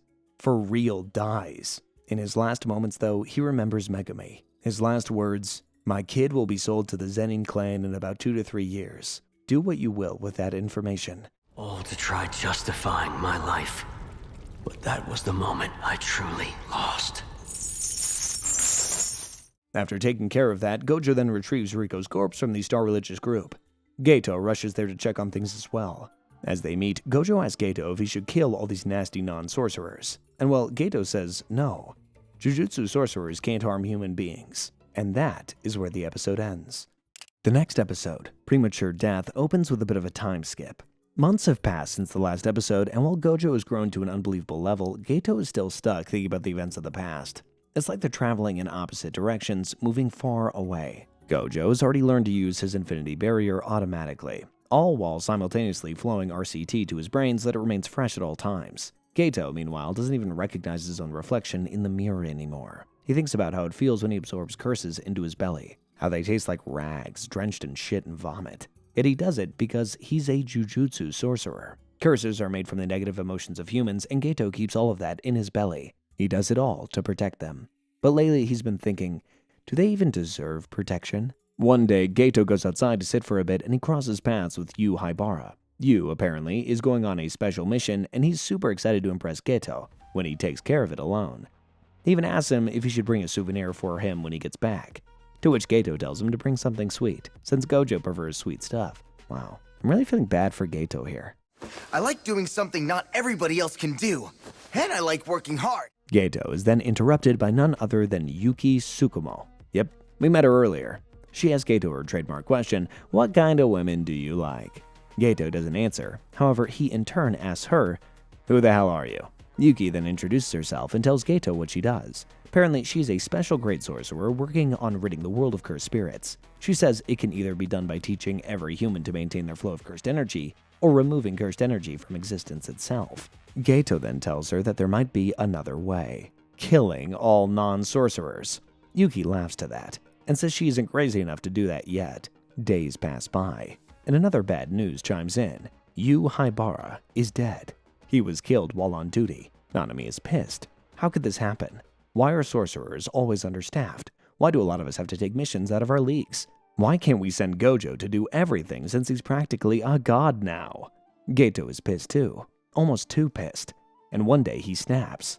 You see, Gojo goes on solo missions since he's too powerful now, and Shoko doesn't do missions that require battle that often, so Geto is left alone to do his mission by himself as well. On one of these missions, he encounters a village that is essentially terrorizing two little sorcerer girls, treating them like cursed witches. It's at this moment that he gives up on humanity. He burns the village to the ground, killing 113 people. He then kills his parents too, telling himself that he'll slowly kill all non-sorcerers. Why? Because he loves the sorcerers too much. I guess he can't see them struggle anymore to protect such a worthless species. Oh man.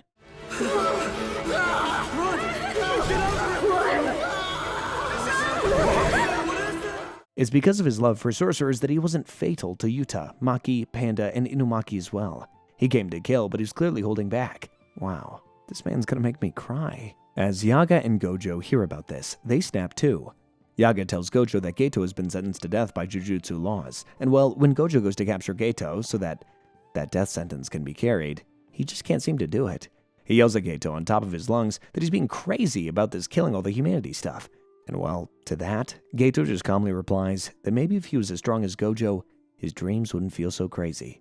They would actually be possible, wouldn't they? Do you think you're the strongest because you're Satoru Gojo? Or are you Satoru Gojo because you're the strongest? As all that ends, we then see little Megumi being approached by Gojo.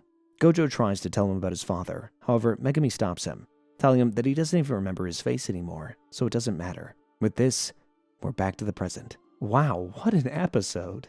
The following episode, It's Like That, mostly contains filler stuff. It starts with Yuji going to watch a movie and Nobara going shopping. However, as one of Yuji's old classmates, who has a crush on him, shows up, things kind of get interesting. If you're also interested in Itadori, then... No. If hell froze over and danced the lambada, still no. Back to business. However, Meimei and Todo, both being first grade sorcerers, recommend Yuji, Megumi, Nobara, Maki, and Panda for a promotion to first grade. All that's left now is for them to go on a mission with a different first grade sorcerer to finish their evaluation. So basically, it will be like a test for them. A test to become a full-fledged first grade sorcerer. Wow, these kids are growing pretty fast. Back with the mole situation that Gojo and Utahime were chatting about in the first season, as it turns out, Mekamaru seems super suspicious. His technique, puppet manipulation, also makes it easier for him to operate as a mole. So our gang and Utahime decide to look into him. And guess what? They're right. We then see Geto and Mahito visiting Mekamaru to fulfill their end of the deal. Apparently, Geto made Mahito do a binding vow with Mekamaru. In exchange for crucial information, Mahito will fix Mekamaru's body. Or rather, Kokichi Muta's body. Because that's his real name, you guys. You're the ones who broke our pact first when you said we won't lay a hand on the people from the Kyoto school. Mahito flinches at first. He asks Geto to kill Kokichi because why do they have to keep their word? They're bad guys. However, Geto tells him that breaking a binding vow has disastrous consequences, so they can kill him after they fix his body. Wow. The following episode, Evening Festival, kicks off with Kokichi and Mahito doing a one-on-one, all while Geto watches from the outskirts. Kokichi has a heavenly restriction pact, if you remember. For an intensely weak body, he was granted immense cursed energy and a vast range for his cursed technique, so Bro can basically send his puppets all over Japan. However, now that he wants to, he kind of can't send a puppet to tell Gojo all about the plans of the villains. Why? Because Geto has lowered a veil, and Mahito is out to kill him. In all his years of captivity, Kokichi has stored 17 years worth of cursed energy, and he plans to go all out today while battling Mahito. And fire! Mekamaru! Huh? He has to stay alive now. He's finally got a normal body, and life doesn't feel so bad because of it. On top of all this, he has to tell Gojo about Shibuya. He has to. And he can't do that if he's dead meat. Kokichi fires a year worth of cursed energy blast at Mahito. However, he can't seem to damage his soul. So he then fires a special capsule using 2 years, and yep, there's a bit of damage. After that, he fires a shot worth 5 years, which almost obliterates Mahito. So he opens his domain, self-embodiment of perfection, to counter him. However, as he does that, Kokichi battles it with a simple domain. Ah, I see another Jujutsu class is in session. You see, simple domain is basically a domain for the weak. When you get trapped in a strong domain, there are various ways to deal with it, and this is one of them. It's a technique that makes you immune to a domain's effects for a certain amount of time. However, it is very, very, very top secret among the weaker clans, because the weak don't like it when the strong use it. Kokichi draws a simple domain and fakes his death, because, well, Mahito can't see him, right? The bro's inside a big robot, and as soon as Mahito releases his domain, Kokichi strikes him with another powerful blow that kinda knocks him out.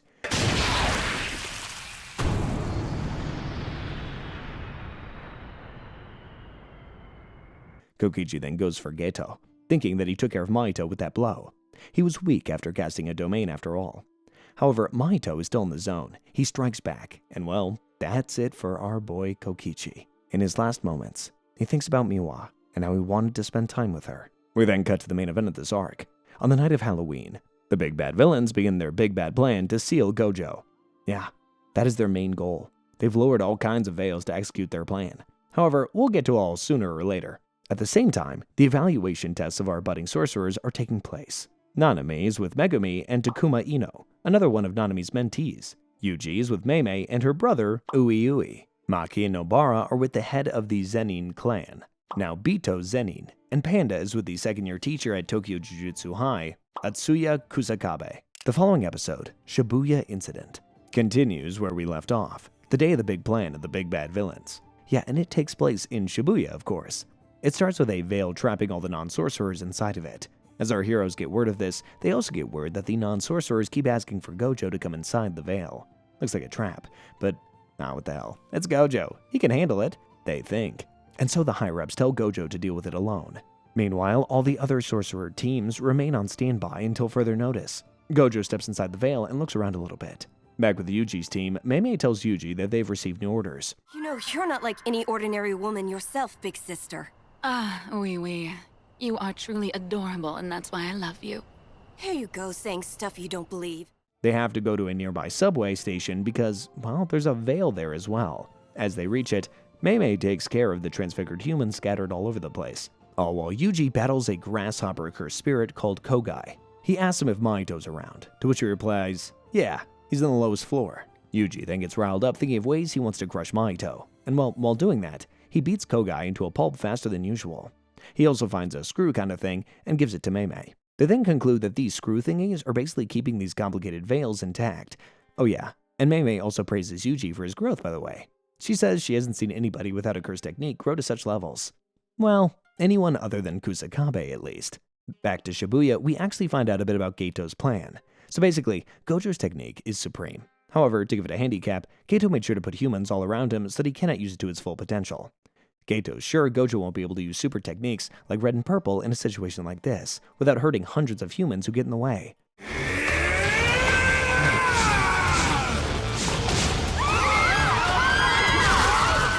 He would also have to limit his blue as well, which just sucks. To add more, Gojo won't even think about using a domain expansion here because, well, you get the point. Too many people. And all of this will give the bad guys a huge advantage over him. Oh boy. The following episode, Shibuya Incident, Gate Open, kicks off with all of Gojo's students describing him as the strongest. And let me tell you, from here on out, they're absolutely right. Cut to the current horrible scenario, Jogo Hanami and Choso, that older brother death painting one, they all start attacking Gojo simultaneously.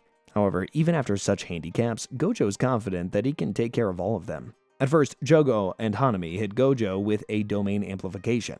So this one's kinda easy, so bear with me. A domain amplification is like a domain for the body. Its main function is to neutralize your opponent's technique, so yeah, it neutralizes Gojo's infinity barrier. However, the downside is that while you have it on, you can't use your own technique either.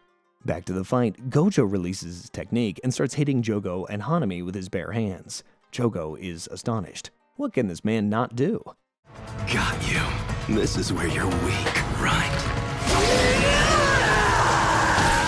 He can easily overpower anybody with just martial arts and basic cursed energy usage too? Just how powerful is this guy? Seeing that Gojo has released his technique, Hanami releases her domain amplification because what's even the point?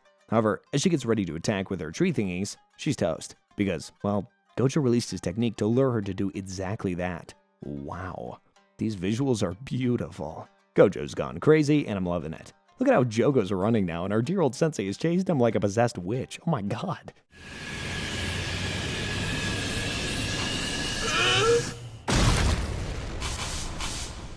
Back with Yuji, he finally reaches the lowest floor of the subway station in search for Mahito. But well, Mahito already left. That too with a train filled with transfigured humans. And guess where that train is going? Yeah, Shibuya. The train reaches Shibuya, and well, Gojo sure didn't expect that. Transfigured humans fill the space. And there's a frenzy because, well, only a few non-sorcerers can see cursed spirits, but transfigured humans? Yeah, they're visible to everybody. Gojo looks down and takes a deep breath, thinking what he should do now. Humans are dying all around him, and while he's aware that he can't save everybody, deep down, he kinda wants to. And so he does something that no one expected. He opens his domain for about 0.2 of a second, kills all the transfigured humans in about 299 seconds, and, well, hopes that all the non-sorcerers who were in his domain for that time make it back to society with a few months of therapy. Damn, King. I could never. Gojo really is the best, isn't he? Oh my god. Anyway, as he does this, it kinda tires him, and guess what? That's exactly what Gato wanted to achieve in the first place. It was the amount of time he believed non-sorcerers could withstand being in infinite void without becoming vegetables or facing after effects. Gato's plan was to seal Gojo because killing him is kind of an impossible task anyway. To seal him, all he has to do is make him stand within 4 meters of the special grid object called the Prison Realm for 1 minute. And now that Gojo's tired, it looks like the best time to do it. Of course, the added best friend drama is gonna help him too. As Gojo tries to catch his breath, Gato opens the gate of the prison realm and keeps it within range. Gojo senses that something's wrong, however. Gato calls to him, and that breaks his thought process. A dummy? A fake? No, this is the real Gato. He thinks. How could that be, though? When he killed Gato with his own hands last year, just after Yuta defeated him in battle. He smiles looking at Gato, and starts thinking about all their memories together, thinking that his bestie is maybe still alive somehow, standing right in front of him. Oh man, somebody kill me now. And well, after that, Gojo gets trapped in the prison realm, and as he comes to his senses, he yells at the man who looks like Gato but isn't, to show his true self. He says that his 6 eyes are telling him that this is Gato, but his heart and his soul knows otherwise. Damn. The man then reveals himself to be Kenjaku, an evil curse user who has the special technique of swapping bodies. He tells Gojo that he took Gato's body after he killed him, if only he had given it to Shoko to get rid of. This could have been avoided. Gojo scoffs at Kenjaku's face. He tells him that he's forgetting who beat this body before he killed it. But Kenjaku says he doesn't find Yuta Okotsu special in any way, so he isn't too bothered about him. The following episode, Pandemonium, begins where we left things off. Gojo tells Kenjaku that he's sick of seeing his face, so he should close the gate already. And well, Kenjaku agrees since he can't risk it being open for too long either. Before closing though, Gojo talks to Gato's body. He says, "How long are you gonna let him use you like that, Suguru?" And well, something happens. In an effort to save Gojo, Gato's body starts choking itself to kinda kill Kenjaku. Man, I get why people read BLs now. These guys are just too perfect. Anyway, as that happens, Mahito gains consciousness again. Bro was out after that infinite void attack. Kenjaku shows Mahito what's happening to him right now, and well, Mahito gets confused seeing this. Doesn't the soul come before the body? How come Suguru's body is trying to overpower Kenjaku right now? Well, let me tell you how. Every technique is like its own world. While Mahito's technique assumes souls before the body, Kenjaku's technique treats both soul and body as the same thing. That is why he's able to gain the soul's memories whenever he steals a body. So now we can't use this anymore? Right. It only holds one. Unless the man inside kills himself. Back with Yuji, Mekamaru, or should I say preloaded Mekamaru robot since Kokichi is dead, this preloaded Mekamaru robot finds Yuji to tell him that Gojo has been sealed. This was kind of Mechamaru's last-ditch pre-programmed effort in case everything goes wrong. And guess what? Everything did go wrong. He tells Yuji to tell all the sorcerers to rescue Gojo as soon as they can, because a world without Gojo would surely mean the worst things possible for all of mankind. We then see Ajichi carrying on communication business for the Jujutsu sorcerers outside the Veil, since the Veils are blocking cell signals. However, he's then suddenly attacked by a curse user called Haruta Shigemo. This guy has briefly appeared before, but, well, he's kind of forgettable. There's a white-haired female with him as well, and she's the one who basically ordered him to kill all the assistants so that there's no communication and coordination between the sorcerers. Back with Yuji, he rushes to Shibuya as soon as he hears that Gojo's been sealed. Since Veils are blocking cell phones and he can't find Ajichi either, Yuji thinks of old ways to communicate. He gets to the top of a building and yells at the top of his lungs. And it actually works. Oh yeah, he also ends up yelling that Gojo's been sealed, and this lets everybody know the current status of stuff. By everybody, I mean everybody. Hey there. Said hey, moron. Yuji then joins Nanami and their team. Their mission: break these annoying Veils first, since they aren't letting any sorcerer enter the main area, of course. And how are they supposed to rescue Gojo when they can't even reach him in the first place? Back with Kenjaku, all the cursed spirits revel in success as Gojo gets sealed. However, since Gojo is Gojo, the prison realm is taking way longer than usual to process his information, so they can't move it yet. So Kenjaku decides to play guard while this happens. However, the cursed spirits and Chozo decide to do their own things. Chozo declares he wants to go and kill Nobara and Yuji for killing his brothers. To that, Maito says that he would like to kill Yuji instead, and Jogo gets angry at both of them for saying this. He tells them that they all should focus on feeding fingers to Yuji because, well, it's about time for Sukuna to take over. Maito tells Jogo that there's no need for Sukuna anymore since without Gojo, they're enough to take care of the puny sorcerers. However, Jogo still wants everything to go perfect as he's still pushing for Sukuna. Amidst all of this, Kenjaku suggests that whoever finds Yuji first gets to do whatever he plans to do. And with that, the race to find our boy Yuji begins. This next one is called Seance, and it kicks off with Megumi, Yuji, and Ino trying to break the veil, all while Nanami goes outside to check on Ajichi. Yuji tells his new team about the screw thingies that the villains are using to create these complicated veils, and how they have to destroy them in order to remove it. They then look at the veil closely to observe its power. It looks like the strongest kind of veil, so they figure that the screw thingies have to be in the most obvious and standout place, because the high risk of getting found out equals way more cursed energy than normal. You know how this Jujutsu stuff works by now, don't ya? Yuji and the team then find 3 curse users on top of the most standout building around the veil. Jackpot! All 3 of them have been given a simple job by Kenjaku, to flow constant cursed energy in the screw thingies that maintain the veil. And so to break it, our heroes will have to defeat these 3. I mean, these youngsters today have no pity for the elderly. But before this, it's flashback time. December 7th, 1989, the day Gojo was born. The world of Jujutsu changed forever. He was the first sorcerer in centuries from the Gojo clan to have both the 6 eyes and the limitless curse technique. He was just too powerful, and that meant he was going to be a pain in the ass for all the curse users. The bounty on Gojo's head surpassed 100 million shortly after he was born, and so every curse user was out to kill him. But all of them were unsuccessful, because, of course they were. The curse users that we just met tried to kill Gojo too when he was about 7, although one look from him was enough to scare them into the shadows. Because of Gojo, they all had to lay low. Because of Gojo, they had no freedom to act. They hated him for purely existing, so how could they not participate in making Gojo disappear forever?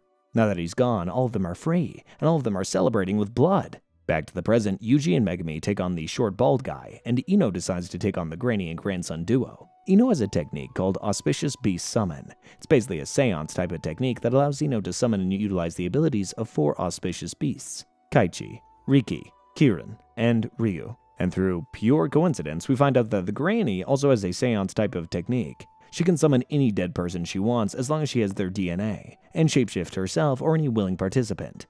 This also means that the participant will have the abilities of the dead person as well. In this case, her grandson acts as the willing participant as Granny summons none other than Toji Fushiguro. Man, my bro's back! Of course, she chooses him because, well, he came the closest to killing Gojo. So he must be some kind of hero to these Gojo haters. Number 4, Ryu!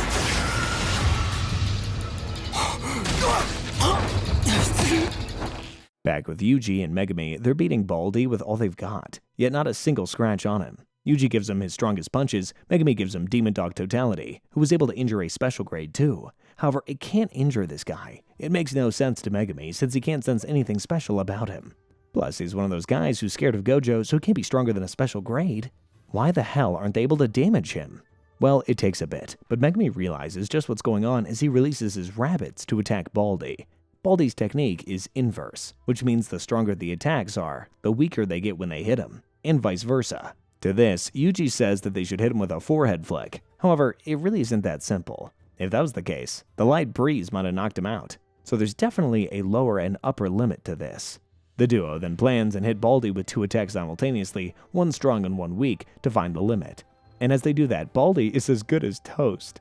And well, the veil breaks completely. The following episode, Dull Knife, kicks off with Nanami getting hold of Ijichi. Turns out, Ijichi's all bloody and kind of almost dead since he got attacked by curse user Haruta Shigemo.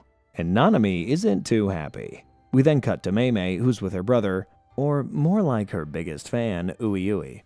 And that's when I came into full bloom as a grade 1 sorcerer. As Meimei exterminates the curse users, she talks about how she was born with a rather weak technique, blackbird manipulation, which only lets her control crows and share their senses. However, she's still so strong because she trained her physical body to reach its peak. Not just that, she trained her mind and her technique too, until she became her best self. Cut to Yuji and Megumi, they see Ino falling off of the building because of course Toji threw him off of it. Not to worry though, because Megumi's bird Shikigami catches him successfully before he hits the ground. Looks like the father-son duo are finally playing catch. Anyway, as this happens, Megumi tells Yuji that he will take Ino to Shoko to get him fixed as soon as possible, because that's more necessary than attacking the granny-grandson duo. He then says that since the veil has already been lifted, Yuji should rush to Gojo as well to rescue him. Now back with Granny, she senses that something might be off. She orders her grandson to kill the sorcerers. However, it's not her grandson that she's speaking to anymore. Turns out Toji's body took over the grandson's soul. Damn. Granny always made sure that she only downloads the body's info, not the souls, to prevent this kind of takeover thing from happening. She was sure that every kind of body would definitely lose to the soul and submit to its will if it came to it. But I guess she didn't know that Toji's body is the best body around. And yeah, it can beat most souls in a tug of war. So anyway, as Granny tries to order him around, Toji just gets annoyed and decides to kill her. Back with Nobara, she's with another assistant called Nita. Yep, we met her earlier, and they're both trying to find out more information on what's going on. Since, well, all assistants are basically dead, so yeah, no one's replying, and no one knows what's going on. Soon enough, Haruta approaches both of them. Nobara tells Nita to run away and hide while she takes care of him. However, him and his hand-sword-cursed tool are not interested in Nobara at all. They want Nita. While Haruta toys with Nobara, his sword, who has its own consciousness, chases Nita as she runs away. And what do you know, it's able to hit her quite a few times. After Nita gets hit, Haruta runs towards her and his sword to finish the job, all while Nobara runs after him to stop him.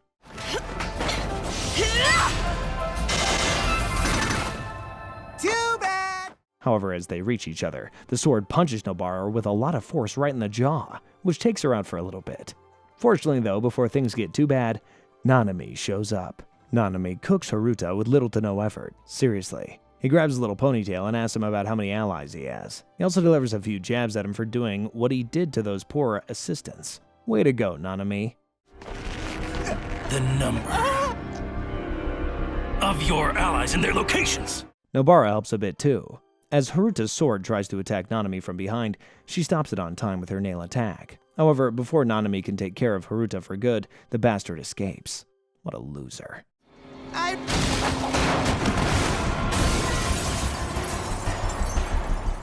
Nanami then tells Nobara to take Nita and go home. The fight from here on out requires at least first grade level Jujutsu mastery, and Nobara isn't on that level yet. Nobara denies. She tells him that she can help. However, Nanami isn't budging. He has to save lives. He can't think about feelings and stuff anymore. And he can't let any children die especially. Back with Meimei, she's approached by Kenjaku himself, since it looks like she's very close to where Gojo is. However, he doesn't fight with her himself. He tells her that he's left her a special grade curse called Smallpox Deity to deal with before she can finally get to him. While he yaps about all that, Meimei sees the stark resemblance. Is this seriously Geto? She questions herself. But well, does that really matter right now, Meimei? Just fight the curse and reach Gojo for God's sake. I want him out of here. This next one, Red Scale, focuses entirely on the Yuji side of things. Yuji rushes towards Gojo's location, all while wondering where all the non-sorcerer humans have gone all of a sudden. To his surprise, Inumaki has rescued them to a safe place. He then thanks Inumaki for joining the fight and goes on his merry way to Gojo. However, he soon crosses paths with Chozo, who's out to kill him. Chozo has the blood manipulation technique at its finest. To add more, he's half cursed, so he can't even suffer from blood loss. So basically, bro's got no handicap.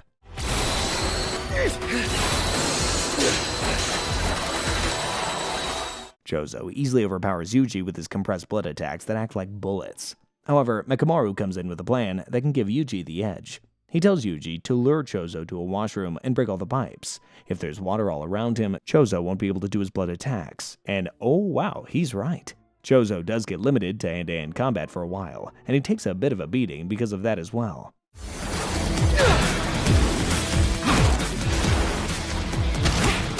However, he's still able to fire a special blood attack from below to destroy Yuji's liver. As he tries to land his finishing blow on him, however, he kinda goes mad. He sees a made-up flashback which tells him that Yuji is his brother, his blood brother, and so he runs away from there because he's too mentally distressed all of a sudden. Kinda wonder what that was about. The following episode, Fluctuations Part 1, opens with Mei fighting Smallpox Deity, along with Ui. Smallpox Deity basically opens up its domain and bases its sure-hit attack on whoever has the most cursed energy in it. In this case, it's Mei. So Mei gets locked in a coffin as soon as she enters its domain. To combat this, she lowers her cursed energy and tells Ui to increase his so that she can get a free hand while he gets locked. And as soon as this happens, she takes care of the big old curse with little to no sweat. Back with Nanami, he joins forces with Maki and old man Naobito Zenin. He tells them the situation and they all head towards Gojo. However, they're stopped by Dagon, a water-based cursed spirit who's the youngest of all the special grade cursed spirits in Kinjaku's evil gang. The old man attacks Dagon with his technique, projection sorcery.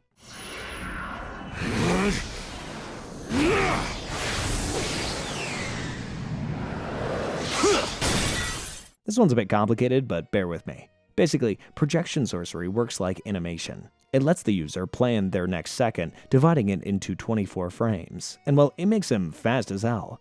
This guy's probably the fastest sorcerer alive right now, aside from Gojo. So anyway, as Naobito fights Dagon, Dagon traps him, Nanami, and Maki in his domain. To combat that, Naobito does an anti-domain technique called the Falling Blossom Emotion. This one has been passed down in the big three clans, apparently. It shrouds a user in cursed energy, protecting them from sure-hit attacks of a domain. However, even Falling Blossom Emotion doesn't help much when it comes to fighting a special grade spirit. Fortunately, Megumi enters Dagon's domain from the outside to give Maki her special grade cursed tool, Playful Cloud. But it had 71 years of life in it. That's going to cost you! He then also tries to release his own domain, not to overpower Dagon's domain, however, but to crack a hole in his domain so that our gang here can get out. Surely, Dagon won't be able to cast his domain again once they leave. He isn't Gojo after all. But Megumi's dear old dad ruins all that for them when he enters through the same hole. This next one, Fluctuations Part 2, opens with Toji entering Dagon's domain. Megumi can't maintain his domain to create the hole anymore, so the possibility of leaving becomes impossible right at that moment. However, things aren't too bad. You see, Toji is operating on his base level right now. His base body level. He kind of has no memories, and so his basic functioning of a monster is telling him to attack whoever is the strongest. In this case, he attacks Dagon. He steals Playful Cloud from Maki and gets down to business. And well, not much happens as he quickly turns Dagon into seafood.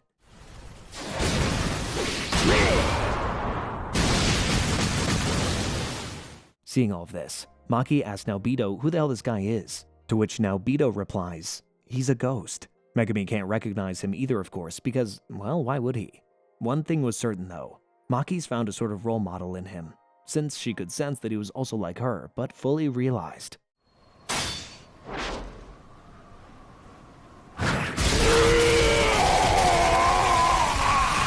As the domain breaks, Toji quickly looks for the next strongest opponent, and singles out Megumi. Aw man. While this happens, Jogo comes in and attacks Nanami, Naobito, and Maki, saying that they exorcised another one of his friends. He actually burns Naobito to death as well, oh my god. First one down. Mother! Next. However, before he can take Maki and Nanami out for good too, something else catches his attention. Sukuna? Is he here? Back with Yuji, as he lies near the washroom almost dead, Nanako and Mimiko find him and feed him a finger, hoping to lure Sukuna to gain a favor. You see, these are the same girls that Geto saved all those years ago from that horrible village. And well, since Kenjaku has taken over Geto's body rather seamlessly, they are looking for ways to kill him. Jogo quickly rushes to Yuji and goes on to feed him 10 more fingers. We then see a flashback, where Kenjaku tells Jogo that Yuji could probably contain Sukuna even if he was fed all 20 fingers. However, that is, if those 20 fingers were fed to him for 20 consecutive days. If Yuji was fed all of them all at once, he might not be able to take control of Sukuna right away, since Sukuna will become too powerful too fast. And well, that is exactly what happens next. After that yum finger dinner, Sukuna takes control. Now at 3/4 of his power, a total of 15 fingers. Yeah, the king is here. Sukuna at first tells all people present to bow in front of him, of course, and then he talks to them in turns. The girls tell him to kill Kenjaku, which kinda makes him laugh at their demands. And he goes on to kill both of them instead. His reason? Well, you can't order around a king like that in exchange for a measly finger.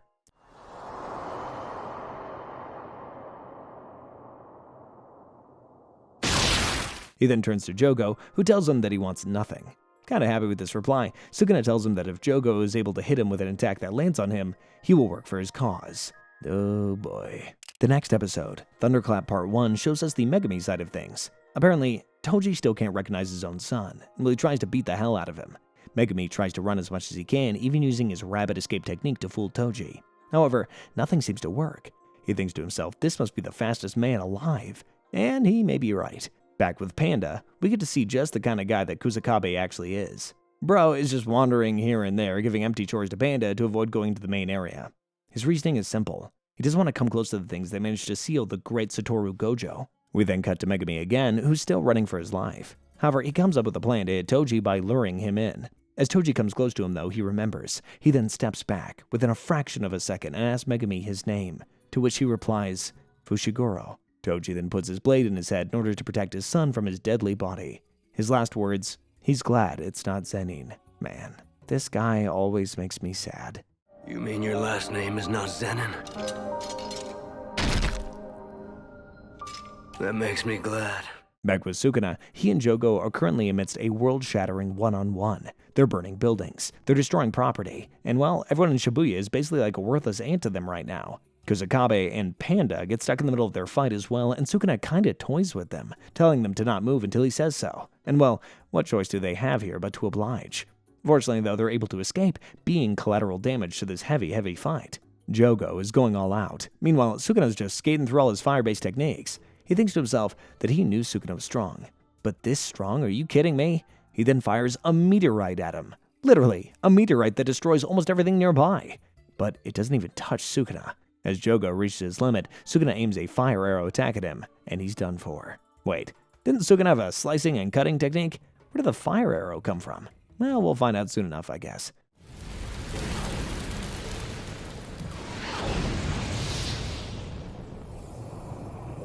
As the fight ends, however, Sukuna praises Jogo for being strong until the end, which was kinda nice, I guess. And he's then approached by that white-haired lady in a robe that we saw earlier with Haruta. Apparently, she's Sukuna's personal assistant and cook from all these years ago, and her name is Uraume. The following episode, Thunderclap Part 2, kicks off with Megami being approached by Haruta. However, since he's hit his limit now, Megami isn't too keen on fighting them, and so he uses his so-called last card against them. Yep, class is now in session. So, you see Megami's technique, the 10 Shadows, has 10 different animal-type Shikigami. However, in the beginning, Megami's technique gave him 2 demon dogs only. Slowly, he collected other Shikigami like rabbits, frogs, and his big-ass snake along the way through those demon dogs, by taming all these animals one by one. However, he never even dared to think about taming the last animal-type Shikigami in the 10 Shadows technique, Mahoraga. Why? Well, because it would mean certain death, since this Shikigami was just way too strong, and so he just became Megami's last card. Megami traps Haruta in a taming ritual of Mahoraga with him. Of course, Mahoraga was going to kill Megami first, and that he did rather quickly. I'll be dying first. Let me see your best shot. But up next, he was going to take care of Haruta too. And as soon as he does this, the ritual's over, and boom, they both die. Now you see what I mean by last card? However, Sukuna can't let Megami die yet. Yeah, he's got some plans that need Megami to be alive. And so, he senses Mahoraga's presence quickly and rushes to save Megami. and what follows is one of the most marvelous battles in Jujutsu Kaisen, Mahoraga vs. Sukuna. Sukuna intrudes on the taming ritual as an outsider to save Megumi. Megumi's already dead inside the ritual. However, he's in suspended animation, so he can still be fixed by Sukuna's RCT if done quickly. Sukuna quickly starts attacking Mahoraga with everything that he's got, but well, Mahoraga easily adapts to his every move. You can see it, Mahoraga! You can see my curse technique! It's at this time that Sukuna figures out Mahoraga's technique, its adaptability. Through the wheel on his head, Mahoraga can adapt to every phenomenon and counter it precisely.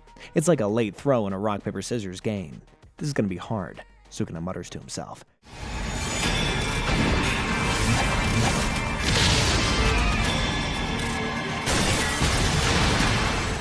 And after that, with a big smile on his face, he opens up his domain, Malevolent Shrine.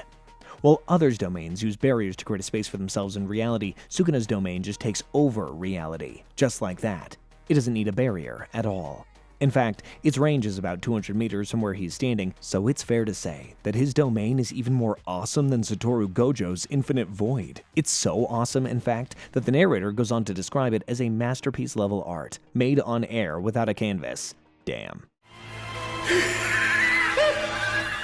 Now you fascinated me, Megumi Fushiguro!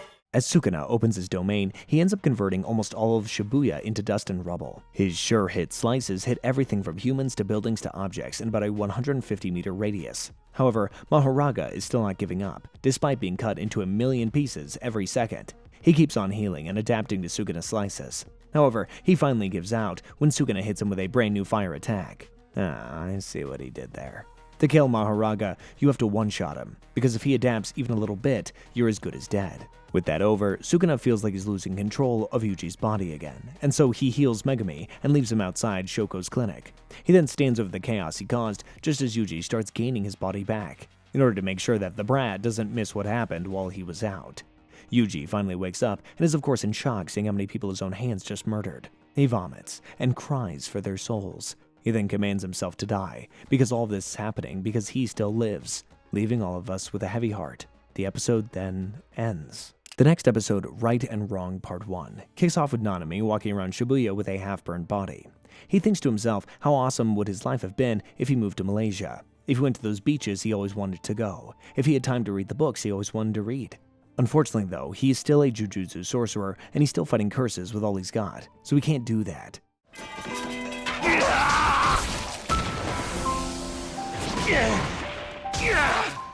Why did he come back? He doesn't know what to think anymore. He still wants to protect Megumi though. Where is Megumi? Where is Yuji? Is Ino safe? Can he rest now? Hasn't he done enough? He thinks all of these things. However, he's still refusing to give out. Mahito sees him and decides to toy with him by throwing his transfigured humans at him before he finally kills Nanami and frees him from this wretched world. Before he does this, however, Yuji's voice echoes around the area. Yuji comes in, still disoriented and depressed, running to check if all his allies are still alive after what Sukuna just did.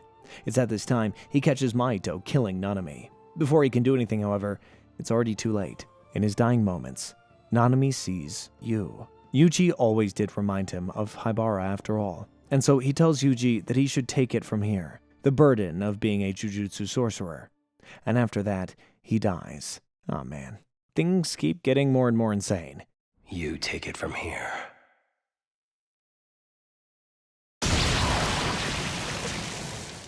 Now extremely angry and pissed at Mahito, Yuji strikes at him with murder on his mind. And well, their one-on-one officially begins. There's still one little detail that you gotta know before we cover this one-on-one. You see, some time ago, Mahito split himself into two bodies in order to find Yuji as quickly as possible. While his main body is with Yuji right now, his double is with Nobara. Yeah, it's another Yuji and Nobara matchup, so it's kind of a 2-on-1. And let me be honest, I love it when these two fight curses together, so I'm very excited. The following episode, Right and Wrong Part 2, begins with Mahito using his stock of humans to manipulate Yuji. What a cruel thing to do. As this happens, Mahito's double starts his shapeshifting attacks at Nobara as well. Nobara thinks this is the real Mahito, and so she avoids touching him. However, she doesn't know that this is a double, and he can't do a lot of things that Mahito's main body is able to do. For example, he can't really turn people into transfigured humans like Mahito can, nor can he change other people's shape of soul, and so there's really no need to be wary of touching him.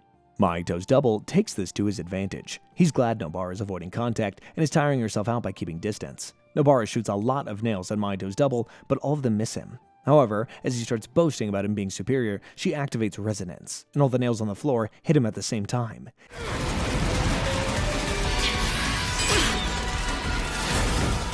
And since Nobara's straw doll works on all fragments of a being, all together, her attacks manage to hit Mahito's main body as well. Let's go! Her attacks, in fact, deal a lot of damage to Mahito's main body, since they directly hit the soul. After the attack, Nobara figures it out as well. She figures out that this is a double, and the main body is somewhere else. In fact, she can feel her cursed energy destroying Mahito's soul not far from where she is. Cut to Yuji. He also recognizes Nobara's technique as it hits Mahito's main body. He then thanks Nobara for reminding him that he's not so alone after all. As this happens, Mahito switches gears. The double starts running away from Nobara, and she starts chasing him, even though her instinct tells her not to. The double then reaches where Yuji and Mahito are to switch places with the main body. As this happens, Mahito's main body rushes towards Nobara to touch her. Yuji yells at her to run away, but it's too late. A direct hit! You're in my way! We then cut to a flashback. Nobara's friend from back in the village, Fumi, describes Nobara as kind of different from everybody else. Fumi was an outsider in Nobara's small village, and people picked on her a lot. Nobara, in turn, admired her for being an outsider and kicked the ass of anybody who dared to think otherwise. She loved the unique stuff Fumi had, and she often played video games with her father. She was a great friend to have. One day, another older outsider moved into the village, called Saori, and Nobara found another friend. This didn't last long, however, because the village people bullied Saori relentlessly, all because she was an outsider and way too modern. They bullied her so much, in fact, that she had to leave. Nobara would always say that Saori was super awesome. She even wanted to be just like her when she grows up. She wanted to get her hair done. She wanted to try fancy stuff from the bakeries in the big city. She wanted all of this. And so, when Saori left, she bawled her eyes out and began hating her village. When it was Nobara's time to go to Tokyo, she cried a bit then too, this time for Fumi, promising her that all three of them will be together sooner than later. We then cut to Saori. Apparently, just as Nobara is dying, she's thinking of her somewhere nearby in an office space. She tells her coworker that there were two girls that she adored some time ago. She used to act all fancy around them, doing tea parties and stuff to impress them, and that she was particularly fond of Nobara. She then says that she hopes to meet Nobara someday and catch up on how life has been for her. Oh, wow.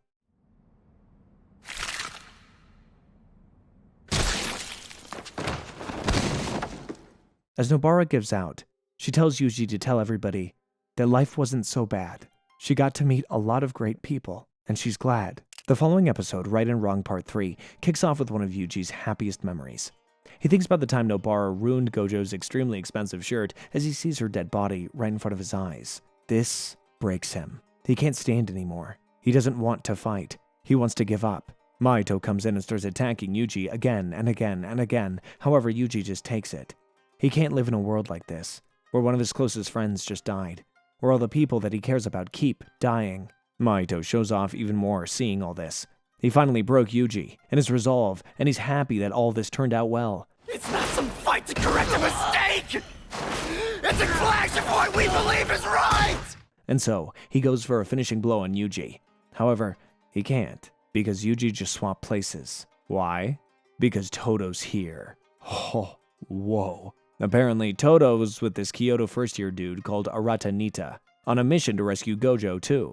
However, as he reaches level B5, where all the ceiling stuff happened, he found out that Genjaku, along with other bad guys, have already left, and so the rescue mission was kinda pointless. So Todo changed his mission.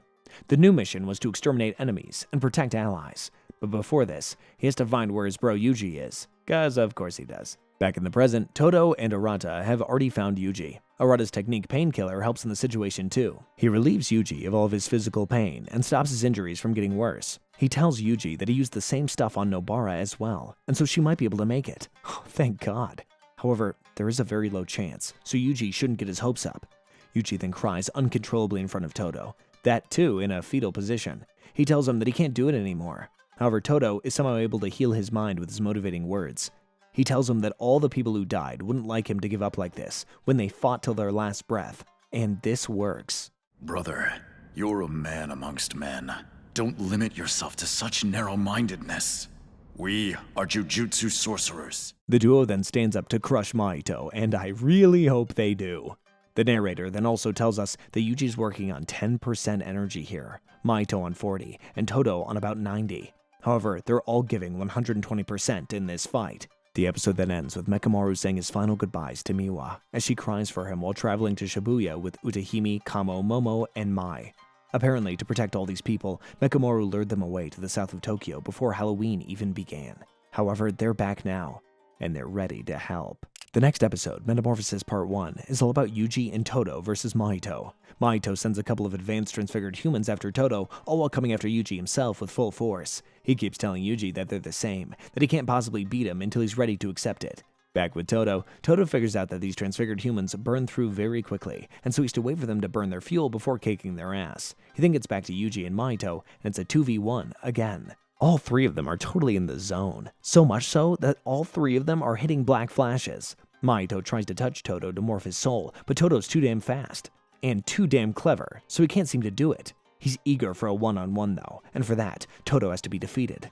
Mahito could open his domain, but what if he touches Sukuna again? Will he spare him if he does that? He then remembers how Gojo opened his domain for 0.2 of a second, and now he wants to try something similar, just to test his growth. And so, Mahito opens his domain for 0.2 seconds just to touch Todo. Todo uses an anti-domain technique called New Shadow Style, but he's too late. Mahito's domain has already touched Todo. The idol transfiguration starts working on him, and to keep its effects to a minimum, Todo chops his hand off. He can't use his technique, so he's out of the fight. Yuji lands a black flash on Mahito, and that causes a lot of drainage, since he just spent a lot of energy opening his domain.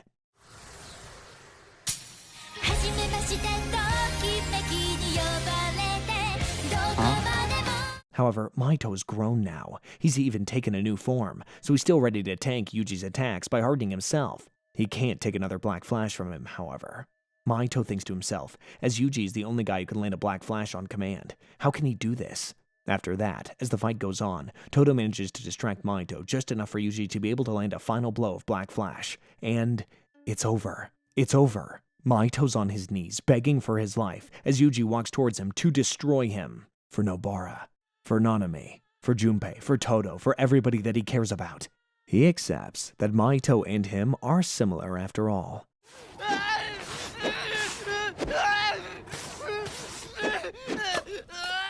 Mahito kills humans without a thought, and Yuji kills curses without a thought. The following episode, Metamorphosis Part 2, kicks off with Kenjaku entering the picture.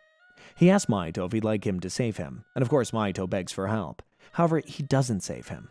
He absorbs him as a curse. So I guess that's it for Mahito. Good riddance. Back with Mei, she's apparently in Malaysia now. Yeah, she's warped there or something, and she's relaxing with her brother while our beloved sorcerers are still fighting. Wait a second. Isn't this kind of inappropriate? Ugh. Anyway, she tells someone on the phone to convert their yen and sell any lander stocks that they have in Japan, because Japan is done for. Cut to Chozo, he realizes that Kenjaku is his father. Yeah, Kenjaku was Noritoshi Kamo once, the big bad Noritoshi Kamo, and that's why he felt a blood connection with Yuji, which leaves us with a lot of questions. Is Kenjaku Yuji's father too? Wow, who knows? Nonetheless, now realizing that Yuji is his brother, Chozo starts fighting the villains instead. Must use my full strength to perform my duty as older brother. He's using blood manipulation? Yuji is confused, but the heroes are already short in supply, so it's nice seeing a strong contender like Chozo fighting for the good side. The last episode of the season, Shibuya Incident, Gate Close, kicks off with the heroes out of commission, and Gojo in the palms of Kenjaku. Kenjaku declares that his goals for the day are achieved, and he's leaving. However, before he does this, he uses idol transfiguration on the ground. And just by that one touch, he wakes up latent modern sorcerers with potential, as well as all the vessels to capable sorcerers and curse users who died long back. The series then ends with higher-ups making things worse for our heroes. Taking advantage of the situation, they reinstate the demand for Yuji's execution, and they leave Yuta Okotsu in charge of executing Yuji. They also dismiss Gojo from the Jujutsu world, reinstate Geto's death sentence, and sentence Principal Yaga to death. Apparently, they think Gojo never killed Geto, and Gojo, Yaga, and Geto plan the Shibuya Incident together. Gojo was right. These people are such fools. So, yeah. This is where the story of Jujutsu Kaisen ends, for now at least. Do you want us to cover the manga parts too? Tell us in the comments. And yeah, can you guess how many times I said cursed energy in this video? If you can, I think you're really, really awesome. Alright, until next time, have a good day. And as usual, thanks for watching. See ya!